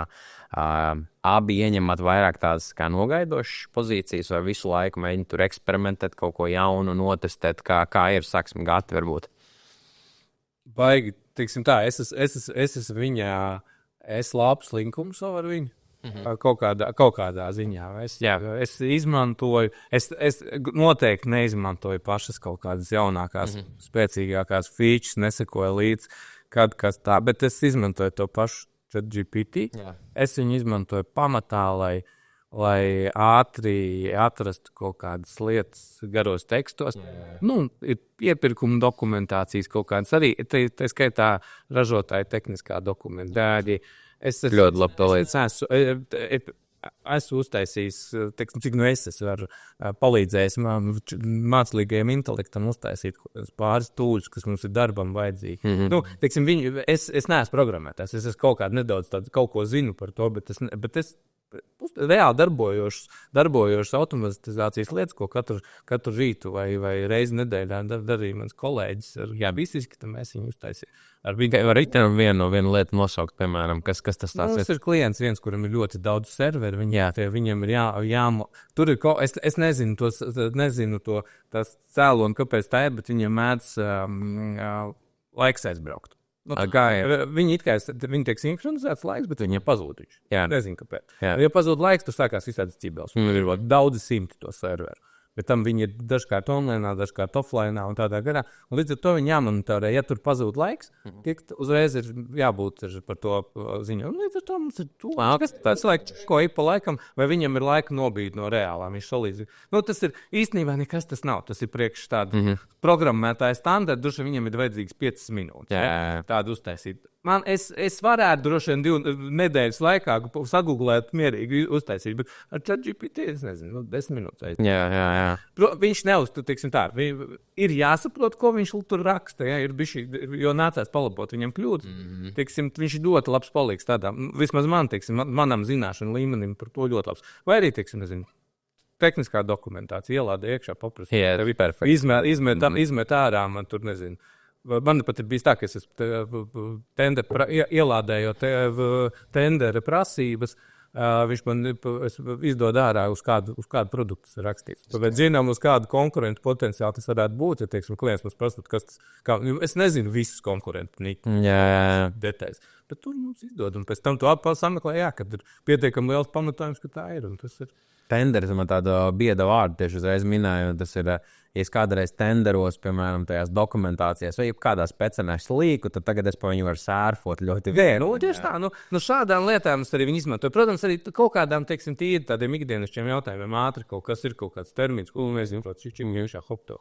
Un jā. Okay. Kā ar tevi, Mārija, noteikti seilā kaut kur vai nepārāk? Tikko sapratu, par ko Gatis runā, un esmu pārsteigts, es nezināju, ka viņi to ir uztaisījuši, bet ok. Skaidrs, ka kaut kur bišķiņas izmantoju, bet man jāsaka, esmu diezgan slinks šajā te, jo man vajag, lai Gatis man pirms iemāca, un tad Gatis man iemācīs, droši vien es būšu aktīvāks lietotājs, bet es tev varu nevis neapbēdināt, bet es tev varu iepriecināt. Ļoti daudzi uzņēmumu vadītāji, ar kuriem es runāju, viņi saka, ka viņi ir arī tieši tā vēlās, kā tu slinki nav, un kaut kā, nezinu, kāpēc, bet tāda, nezinu, varbūt tas ir profesionāli, kaut kāda aiztur uz to visu ir, nav īsti tā, ka ļoti akūti visi mācās par to. Man tas interesanti liekas tāds novērojums tieši uzņēmumu vadītāju. Es viņu aprindās. Reāli izmantoju visu, gan Gemini, gan GPT, gan jau ir Copilots parādījies iekšā Windowsā un viss. Es viņus reāli izmantoju tam, lai viņi triggerē man domu tajā brīdī, kad es nevaru neko domāt. Tad es iemetu to pamatu, par ko man vajadzētu kaut kādu rakstu domu. Skaidrs, tad, kad tā pamatdoma ir. Nav tā, ka es viņus neizmantoju, es izmantoju, tad viņus tur spīdzinu līdz brīdim, kad mēs dabūjam vēlamo rezultātu, bet es viņu izmantoju, zin kā, dzīdaiņu līmenī, visticamāk. Jā, tas, ko Gatis man stāsta, tas, lai Gatis... Tas arī dzīdaiņu līmenis. Lai Gatis izmanto. Nē, tas ir diezgan tāds, jūs abi esat, es teiktu, tā diezgan useri, jo ir daudz cilvēku, kas vēl joprojām, es tur bildīju, tas ģenerēt, jā, bet tā to viss. Pagaidīju. Bildīti man arī gribās uzģenerēt. Es reāli piedūros, un mums bija... Nē, ir labi jūs, ka es tā pārspīlēju, bet... Tur ir vesels stāsts īstenībā par to, ka mums viens klients ļoti ciena mūsu konkurentu risinājumu, kuram mums nav alternatīvas. Nav vienkārši viss, un mums vajadzēja pie tā piedurties, tad es tā nopietni piedūros caur bildīšu ģenerāciju, lai dabūtu. Jā, mīlestības starp to. Tur viņš ir diezgan tāds. Viņš ir tas, viņam ir, aiztur uz 18+. Bet no bija, no ChatGPT var dabūt arī amfetamīnu recepti. Tur gan jāiespringst, man izdevās, jo mēs arī šī... Nav jau viss labo uzreiz. Tā, bet mēs ar krustāvu, un ko viņš saka, tu vari dabūt? Viņš saka, pamēģinam. Viņš saka, nefigā, nevar tādu nedot. Tā, es viņam apvedām apkārt ar to, ka mēs esam dziļi mežā, mums nav palīdzības, man čomaks mirst no lomkām, un man viņi jāizglāb tagad. Ko man darīt? Tad viņš beigās iedod tādu. Es neatceros, es viņu saglabāju, jo es tagad zinu, ka kāds ir ceļš, varbūt, ka tas ir izlakots un vairs nav. Jā, visticamāk, viņi edito to visu. Bet nav noslēpums, jūs nozarē arī pieaug pieprasījums pēc tā mākslīgā intelekta risinājuma. Cik es zinu, jums jau sen viņš ir tieši video novērošanās mākslīgā intelekts. Pirms tam vēl mašīnu mācīšanās, ko es mīlu arī palabot vienmēr, jo, kad cilvēki saka, ka mums ir jaunākais AI risinājums, tas viņiem prasa, pastāsti, kāds ir tavs AI risinājums, tad es viņiem saku, bet tā jau mašīnu mācīšanās ir. Tas nav gluži viens un tas pats. Un kā ir, teiksim, ar tām lietām, vai jūs jau mēģināt tā kā to efektīvi integrēt, vai ir jau integrēts tajās risinājumos tas? Ir tirgus to prasa. Kas tās tipiskais use cases varbūt ir attiecinām uz jūsu produktiem? Ļoti daudz ir, tiksim, kaut kādas trafika kontrola analīze, ļoti daudz ir, tā skaitā, objektu skaitīšana, kas ir diezgan bieži, tiksim, no marketinga, uz veikalos interesē cilvēkus skaitīt. Dažādi īstenībā, es teiktu, loģiski kaut kā numuru atpazīšana, bet tā jau ļoti sen. Nekas baigi, droši vien, ka šausmīgi jauns nav parādījies, bet vairāk tieši transports, teiksim, kāda klasifikācija, dažādi. Arī tie paši ļoti, droši, starp citu cilvēku apģērbs, aksesuāri, arī tas, ka, teiksim, atrast cilvēku ar sarkano jaku. Un tādas lietas. Okay. Tās ir, viņas strādā pietiekami ok, protams, ir katrai šai te analītikai, uz ko viņa tendēt, ir kaut kādas arī prasības pretī. Teiksim, melnā tumsā tu nedabūsi sarkanu jaku. Jā, kaut ko tam līdzīgi, bet, bet to nevienmēr visu saprotu. Ir kaut kādas vēl lietas, ko viņš varbūt aizmirst pieminēt, ko tu, nezinu, tagad pēdējā laikā darījumos redzi vienkārši klients viens pēc otra tā kā jautā, un jūs raustat plecus, piemēram, vai tieši otrādi kaut ko mēģināt domāt tajā virzienā? Es domāju, ka Gatis zina kaut ko es nezinu tagad, bet man ir jāsaka, ka es īstenībā diezgan maz redzu, jo vēl trūkst tādas izpratnes par to, ko tas var dot.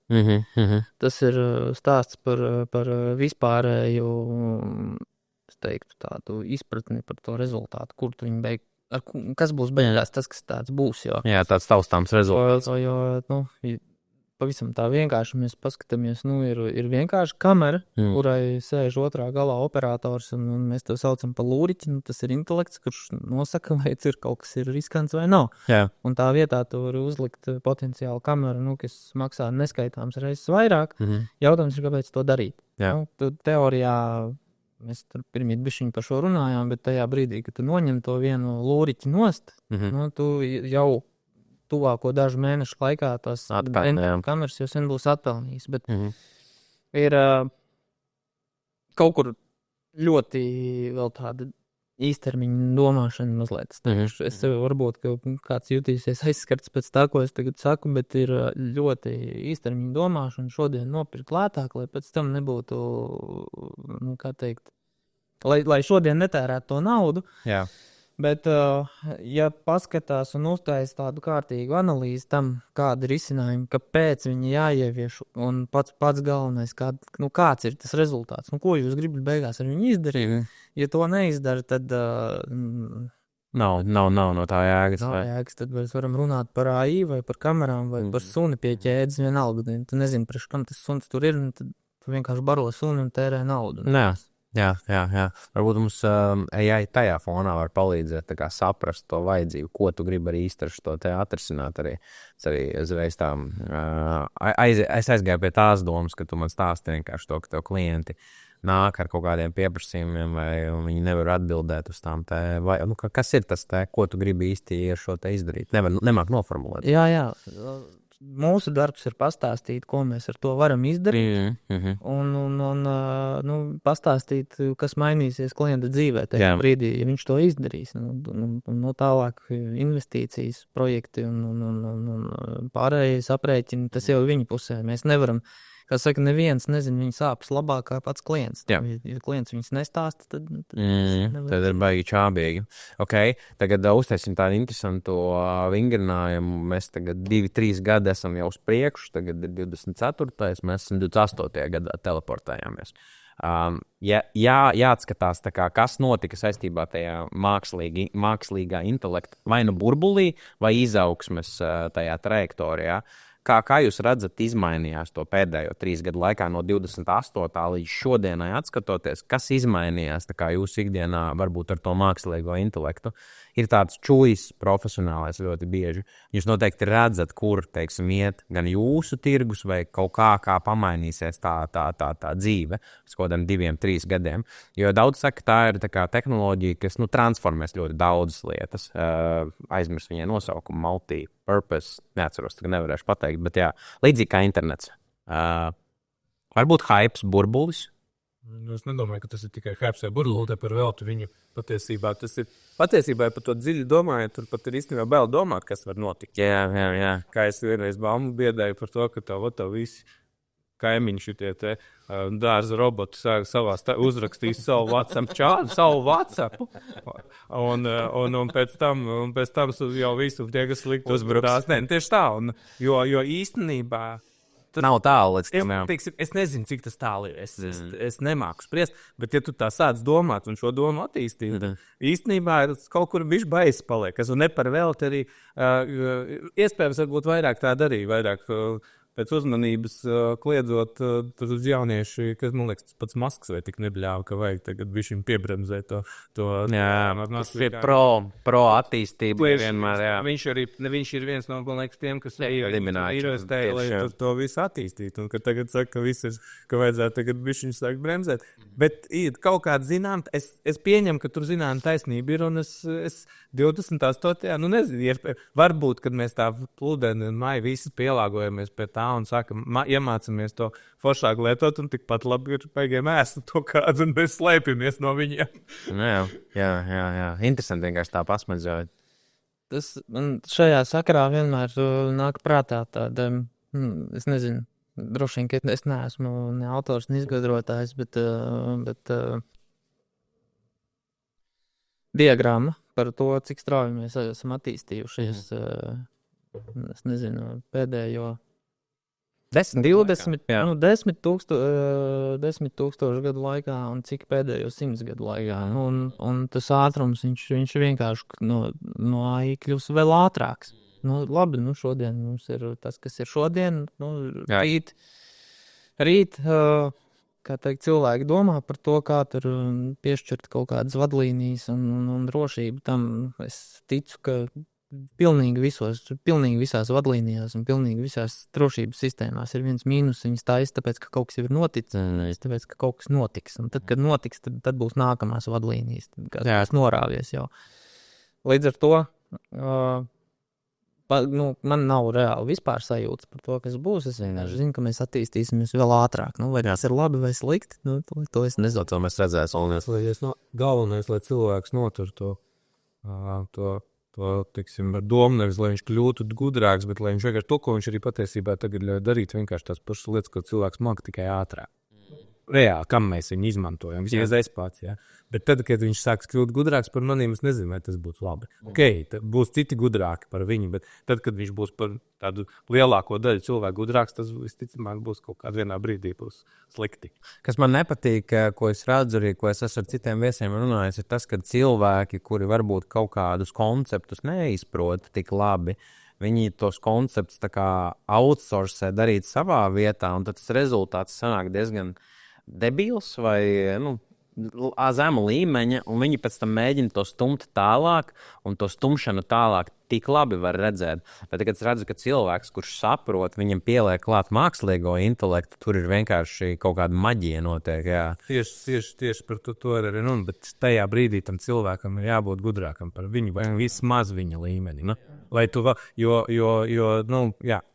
tajā vienā brīdī, ja mēs ņemam, teiksim, arī to pašu GPT, kur viņam tā iepriekšējais modelis, cik tur es neatceros, bet diezgan lielu procentu uzrakstīja jauno, ja? Tad, ja mēs šādu progresīvu ņemam, kas notiks vēl pēc kaut kādām 28. gadā, kad būs parādījušos vēl 8 jaunas GPT modeļus, šīs tie atjauninājumi, tad beigi.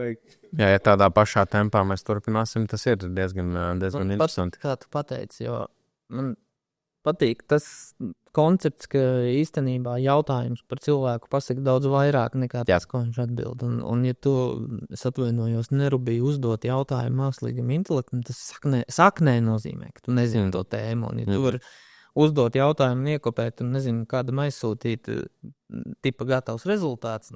Jā. Es tagad nocitēšu savu draudzeni, ka viņi neapvainos, viņi neskatīsies šo podcastu, viņi neskatās, bet viņam parasti saka, to mēs nevaram pareizi tur atbildi dabūt no ChatGPT, un es viņai saku, nē, tu nevari pareizi atbildi dabūt, bet saka, tu nemāki uzdot jautājumu, viņi apvainojās, jā, mums strīds par to ir, bet es viņu tā kā uz adatas esmu uzsēdinājis, to ChatGPT viņi ikdienā visu laiku viņi izmanto, viņi ir viena cilvēka tā kā uzņēmums, kur viņi strādā ar citiem uzņēmumiem, viņiem vajag nenormāli efektivitāti.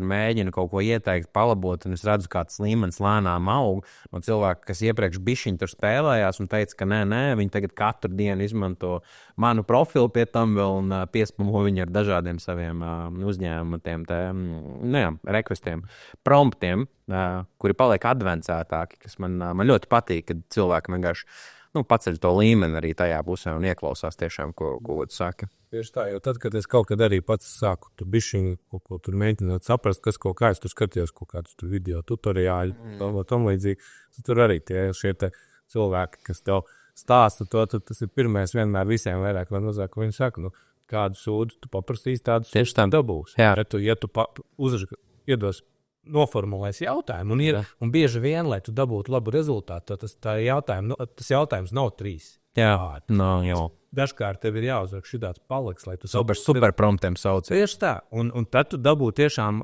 reālu rezultātu. Jā. Arī, ar ko tu pēc tam vari strādāt, ko tu vari pielāgot un izlabot līdz tam, ka tev ir gatavs rezultāts. Jā, bet tas konsensus, domāju, tiešām sākt ar tiem sūdiem, jautāt viņam, tā, ka tev apnīk tas, mēģināt vienkārši neapstāties, nepadoties uz to, bet turpināt vēl bišķiņu jau labākus sūdus jautājumu, tu beigās aizdzīvosies līdz tādam promptam, kas tev vienkārši nokrišanās. Jā. Tu jau savā veidā attīsti arī sevi tajā brīdī. Tieši tā. Un komunicējot saproti, kā viņš domā. Jā, ok.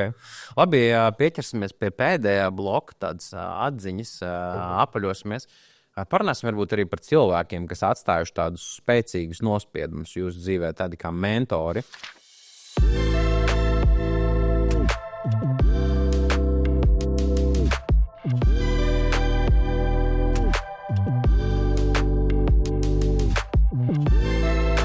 Tas, kā es to saprotu, vispār mentors ir cilvēks, kas pārsvarā cilvēks vai dažreiz ir cilvēku grupa, kas vienkārši tev palīdz, ievirza. Ja tā pastāstās vispār, jo katram mums jau bijis mentors, vecāki vai var, protams, gadīties aizbildņi vai vēl kaut kas tāds, bet arī skolotāji īstenībā. Tas viss ir, tie visi ir mentori, kas tev kaut kādā veidā iedzen iekšā tajā īstajā vai dažreiz arī neīstajās sliedēs. Tāpēc, tur jau ir tas teiciens, tu būsi tāds, kādi ir apkārt tavi draugi un cilvēki tev apkārt. Tā.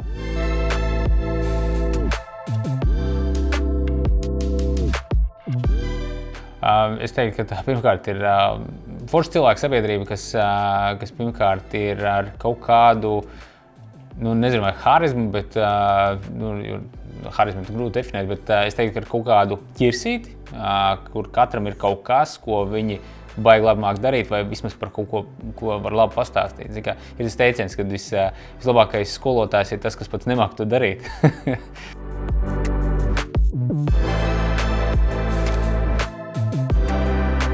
Es teiktu, man nekad nav bijis vienkārši žēl padalīties kaut ko. Es nekad neuzskatu, ka esmu tur labākais tajā vai tajā jomā, bet ja es kaut ko zinu vairāk, kāpēc man nepadalīties? Un ja man ir laiks un ir iespēja, man ir dots brīvais mikrofons, kāpēc nepalīdzēt kādam? Iespējams, kādam tas kaut ko pamainīs.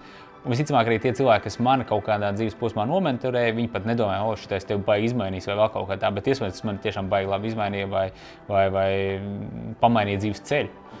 Tāpēc arī, jo vairāk es varu iedot, kāpēc ne.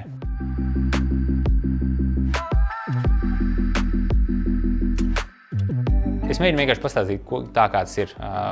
Es nemēģinu tur, tagad uzbursim sapņu zemi un viss īstenībā būs baigi labi un jums nekas nav jādara, jums tikai ir jāizdara šitā mazā lietiņa, kā reklāmās. Tev neko nevajag izdarīt, tev tikai šitais mūsu produkts jānopērk un tev izdzīv būs. Nē, tā nav. Un tas vienkārši pastāv tā, kā tas ir, kāds bija manā pieredze. Katram jau varbūt savādāk tajā pieredzē, varbūt viņam tiešām pamainot vienu lietiņu, viss ir aiziet, viss ir riktīgā stīgā. Atkal atkārtošos, bet bet tas atkal kā kuram cilvēkam ir kādas kvalitātes un īpašības.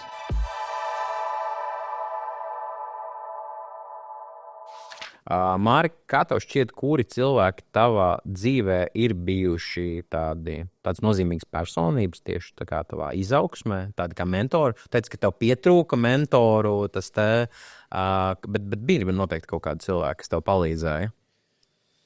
Jā, tā kā teikt, nevar visu pats. Es teiktu, ka viens no cilvēkiem, kas ir īpaši veicinājis man izaugsmu, sēž pat blakus.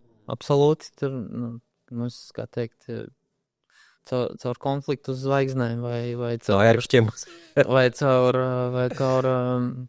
kaut kādu, nezinu, atcišanos pret sienu, kur, sastopas nekustināmu sienu, bet Gatis jau pilnīgi noteikti ir viens no tiem cilvēkiem, kas ir atstājis ļoti lielu iespaidu. Jā. Tas pilnīgi noteikti ir iepriekš pieminētais Rolandas. Viņš varbūt es viņu nesaukšu par baigu tādu, kā mentoru, tādā izpratnē kā mentoru, bet tāds klusais paraugs, es teiktu. Viņš ir ļoti saudabīgs, interesants cilvēks un pietiekoši daudz sasniedzis, lai, kā teikt, ja tu ej pēc padomu, tad ej pēc padomu pie cilvēka, kurš ir kaut ko sasniedzis, nevis kurš neko nav sasniedzis. Attiecīgi, pilnīgi noteikti viņš ir tajā sarakstā, un tad, ja es paskatos tādā senākā pagātnē atpakaļ, tad, kā teikt, nesaucot tur vārdos, bet ir bijis vēl viens cilvēks, kurš bija, man bija kādi, 12, 13 gadi, tā ļoti aptuveni, kurš patiešām bija uzņēmējs man acu priekšā, un kurš patiešām būvēja, veidoja, un no kā to darīja, un pats iesaistījās, un pats rīkojās, un es redzēju, kāds no tā rezultāts var būt. Es teiktu, ka nepiesaucot, vecākus un sievas un vēl citus cilvēkus, kas pa ceļam kaut kur ir, un viņi ir svarīgi, tad, kā tādi īpaši izceļami droši vien, ka tie trīs. Ok. Tev bija iespējams padomāt, handikaps mazs, kā ar tevi? Es neapvainošos, ja tu māji neliksi.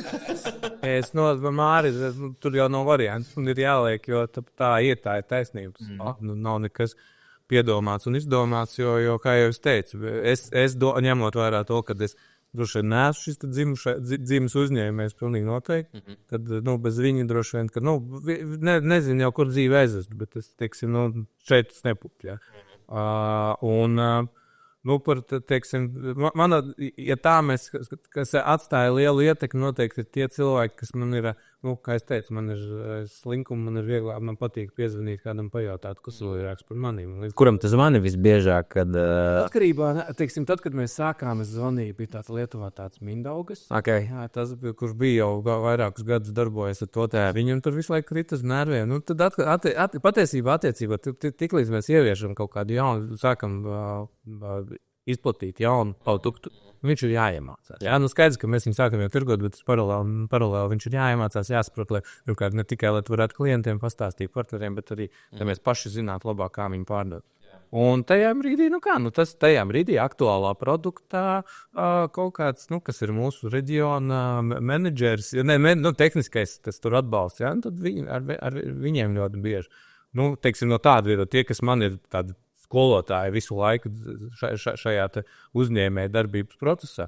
Ja mēs tā vienkārši pa dzīvi vairāk, es tad droši vien, ka vispār ģimene, tas man tāds, teiksim, tās. Man tā ir viena no, teiksim, tā, augstākā prioritāte manā dzīvē, līdz ar to, teiksim, to viņi man ir iemācījuši. Es noteikti nevaru teikt, ka tas ir kaut kas slikti, un man tas nepatīk. Es priecājos par to, ka tā ir, un tā ir mana ģimene, kas man to ir iemācījusi. Ok. Māri, mums iespējams klausīsies kāds cilvēks, kas grib uzsākt savu uzņēmumu tehnoloģiju sektorā vai jūsu nišā, vai vienalga jebkurā citā nišā. Kādas 3 lietas viņam būtu jādara, lai uzņēmums nebūtu veiksmīgs? Lai nebūtu veiksmīgs, jā. Nepatīk triviāls jautājums jautāt, veiksmīgs. Man pēdējā laikā īpaši mīļš teiciens ir par, zini, kāda ir lielākā atlaide, kādu klients var paprasīt? Lielākā atlaide, kādu klients var paprasīt? Nebūs man kreativitāte šodien atbildēt savu jautājumu. 100%. Jūs neko nemaksājat, mēs neko nedaram. Tad pirmais ir vienkārši neko nedarīt. Kuli divānā, skaties Netflixu, nedomā par idejām, tērē naudu, viss kārtībā. Achievement unlocked. Jā. Ok, tā viena lieta. Tālāk, ja mēs tā bišķiņ dziļāk ieejam. Es sapratu jautājumu būtību, bet skaidrs pirmais nāk visādi antonīmi. Tam vajadzētu darīt, bet es mēģināšu būt mazliet kreatīvāk. Jā. Vajag pilnīgi noteikti nenormāli daudz mācīties. Vajag ritīgi iet līdz doktorantūrai. Tāpēc pilnas programmas, lai tu zini pilnīgi visus riskus, kāpēc to nedarīt. Tas ir ritīgi. Okay. Nezināšana ir tāds spēks, ka labāk to nezināšanu izslēgt, un tad toči nekas nesanāks. Tur, kā teikt, tas varētu būt viens. Ok, labi. Šai ļoti, ļoti labi atdēļ, man patika. Tas vēl... Gads varbūt tikmēr, zin kā, iegustinās. Bet, ja tas bija arī Gatim adresēts jautājums, bet, ja tu gadījumā es nevaru atbildēt, paprast Gatim, varbūt tā es zinu, bet,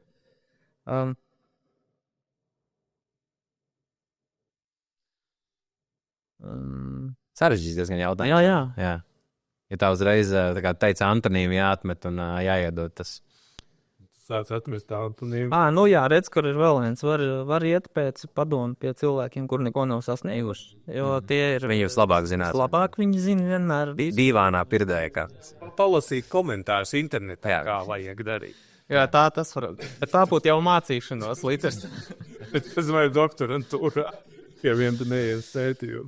Bet šis te varētu būt vēl viens aspekts, iet pie cilvēkiem, kas neko nav sasnieguši un prasīt viņu. Viņi pilnīgi noteikti ir tie, kas zina. Labāk. Vienmēr. Gan labāk.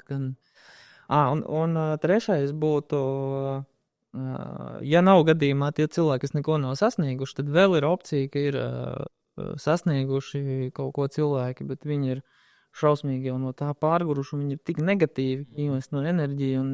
Ar tādiem sadarboties vairāk. Jā, meklēt tieši šādas sadarbības partners, kur šis varētu būt mans trīnieks. Ok, super, man ļoti, ļoti patīk to atbildi.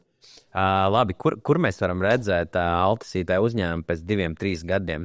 Ir plāns doties kaut kādos eksporta tirgos, varbūt jūs darbojaties pie kaut kāda apjomīga projekta, kas varētu būt ļoti interesants jūsu izplatītājiem, distribūtoriem, klientiem nākotnē?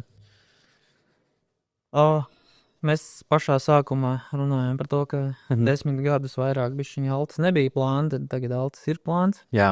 Un, kā saka, plāni ir jālaiž pasaulē. Mēs esam uztaisījuši daudzus lielus soļus. Tajā,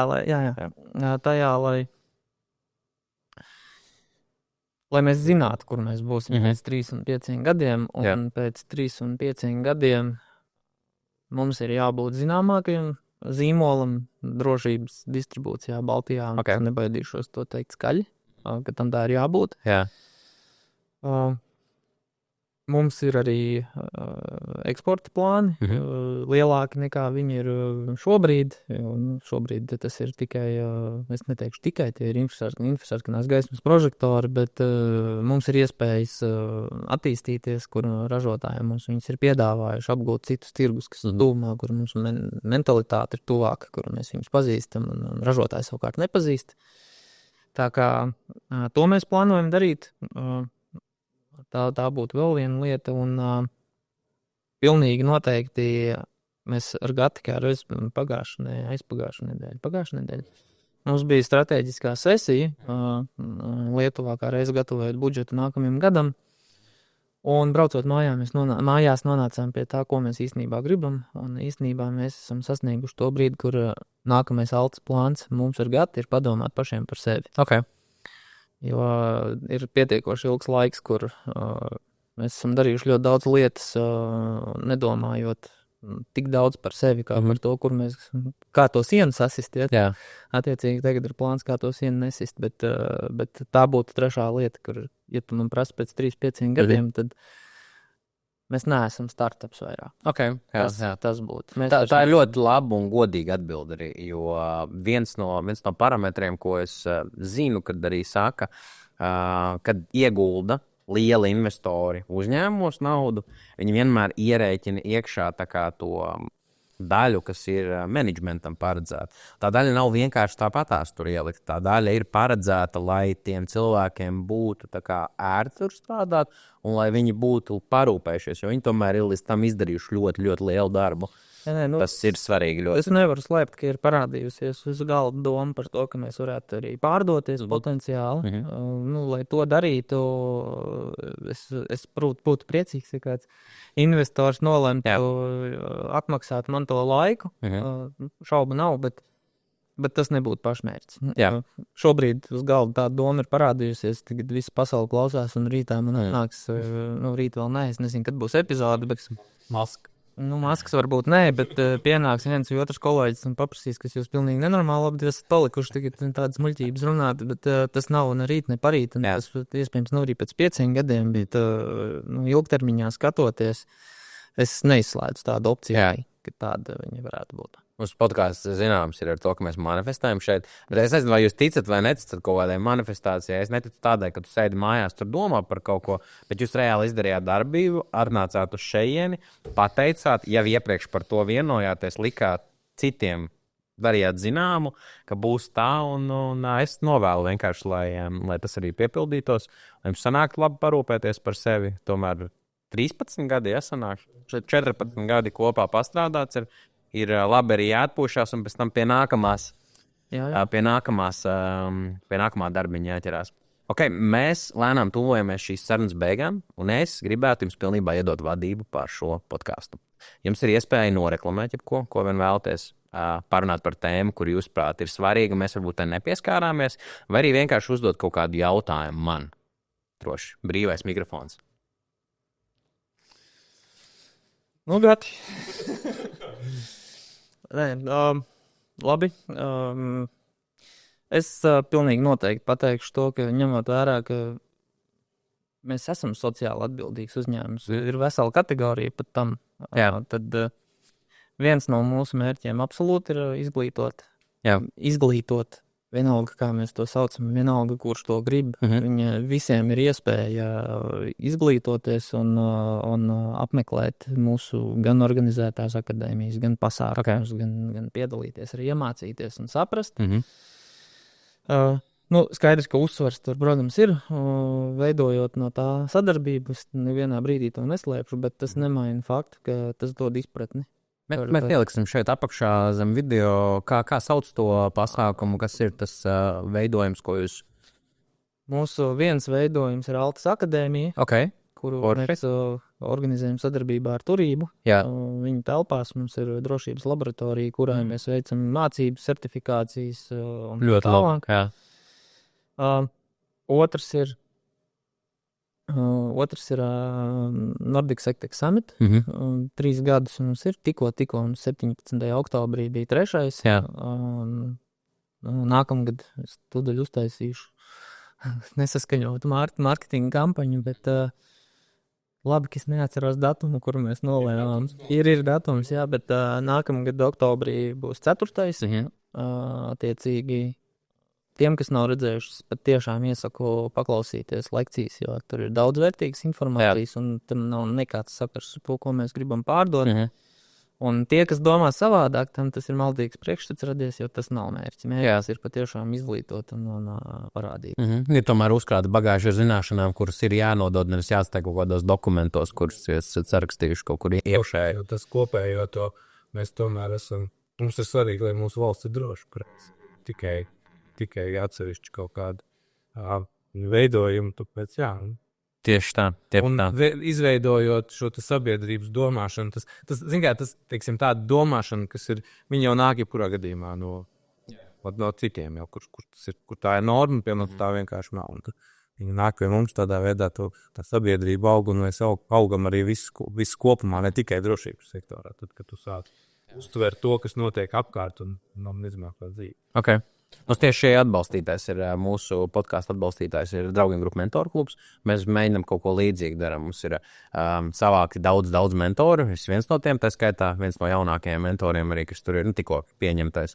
Un tad mēs dodamies uz citiem uzņēmumiem, arī viņus izglītojam ar cerību, ka, baigi forši mentoru klubs. Vai mums ar štādu vajag uztaisīt? Jūs izdarījuši kaut ko? Ja mēs tā kā uz vienas tās frekvences jau darbojamies, vajag vēl visiem pārējiem stāstīt, lai visur tas notiek, lai cilvēki vienkārši, piemēram, 100 tādus mentoru klubus, akadēmijas uztaisot, mums vienkārši pacelsies tas gan intelekts, gan tas, kā mēs skatāmies uz lietām, eksportu vispār kā tādu, kas ir vitāli svarīgs, lai vispār mūsu valsts izdzīvot un tādiem pārējiem jautājumiem tas ir, kritiski vienkārši, un to ir jādara.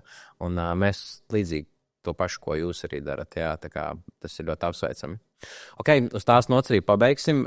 Bija prieks jūs redzēt mūsu studijā, draudzīgajā, nedraudzīgajā, nezinu, to jau jums spriest, bet jā, un mēs parunājam par ļoti, ļoti daudz interesantām tēmām. Paldies! Paldies vēlreiz Sanitai, ka jūs ieteica. Man bija ļoti, ļoti patīkami ar jums sarunāt. Sanita, es nezināju, tā ir tā viņa iniciatīva. Super!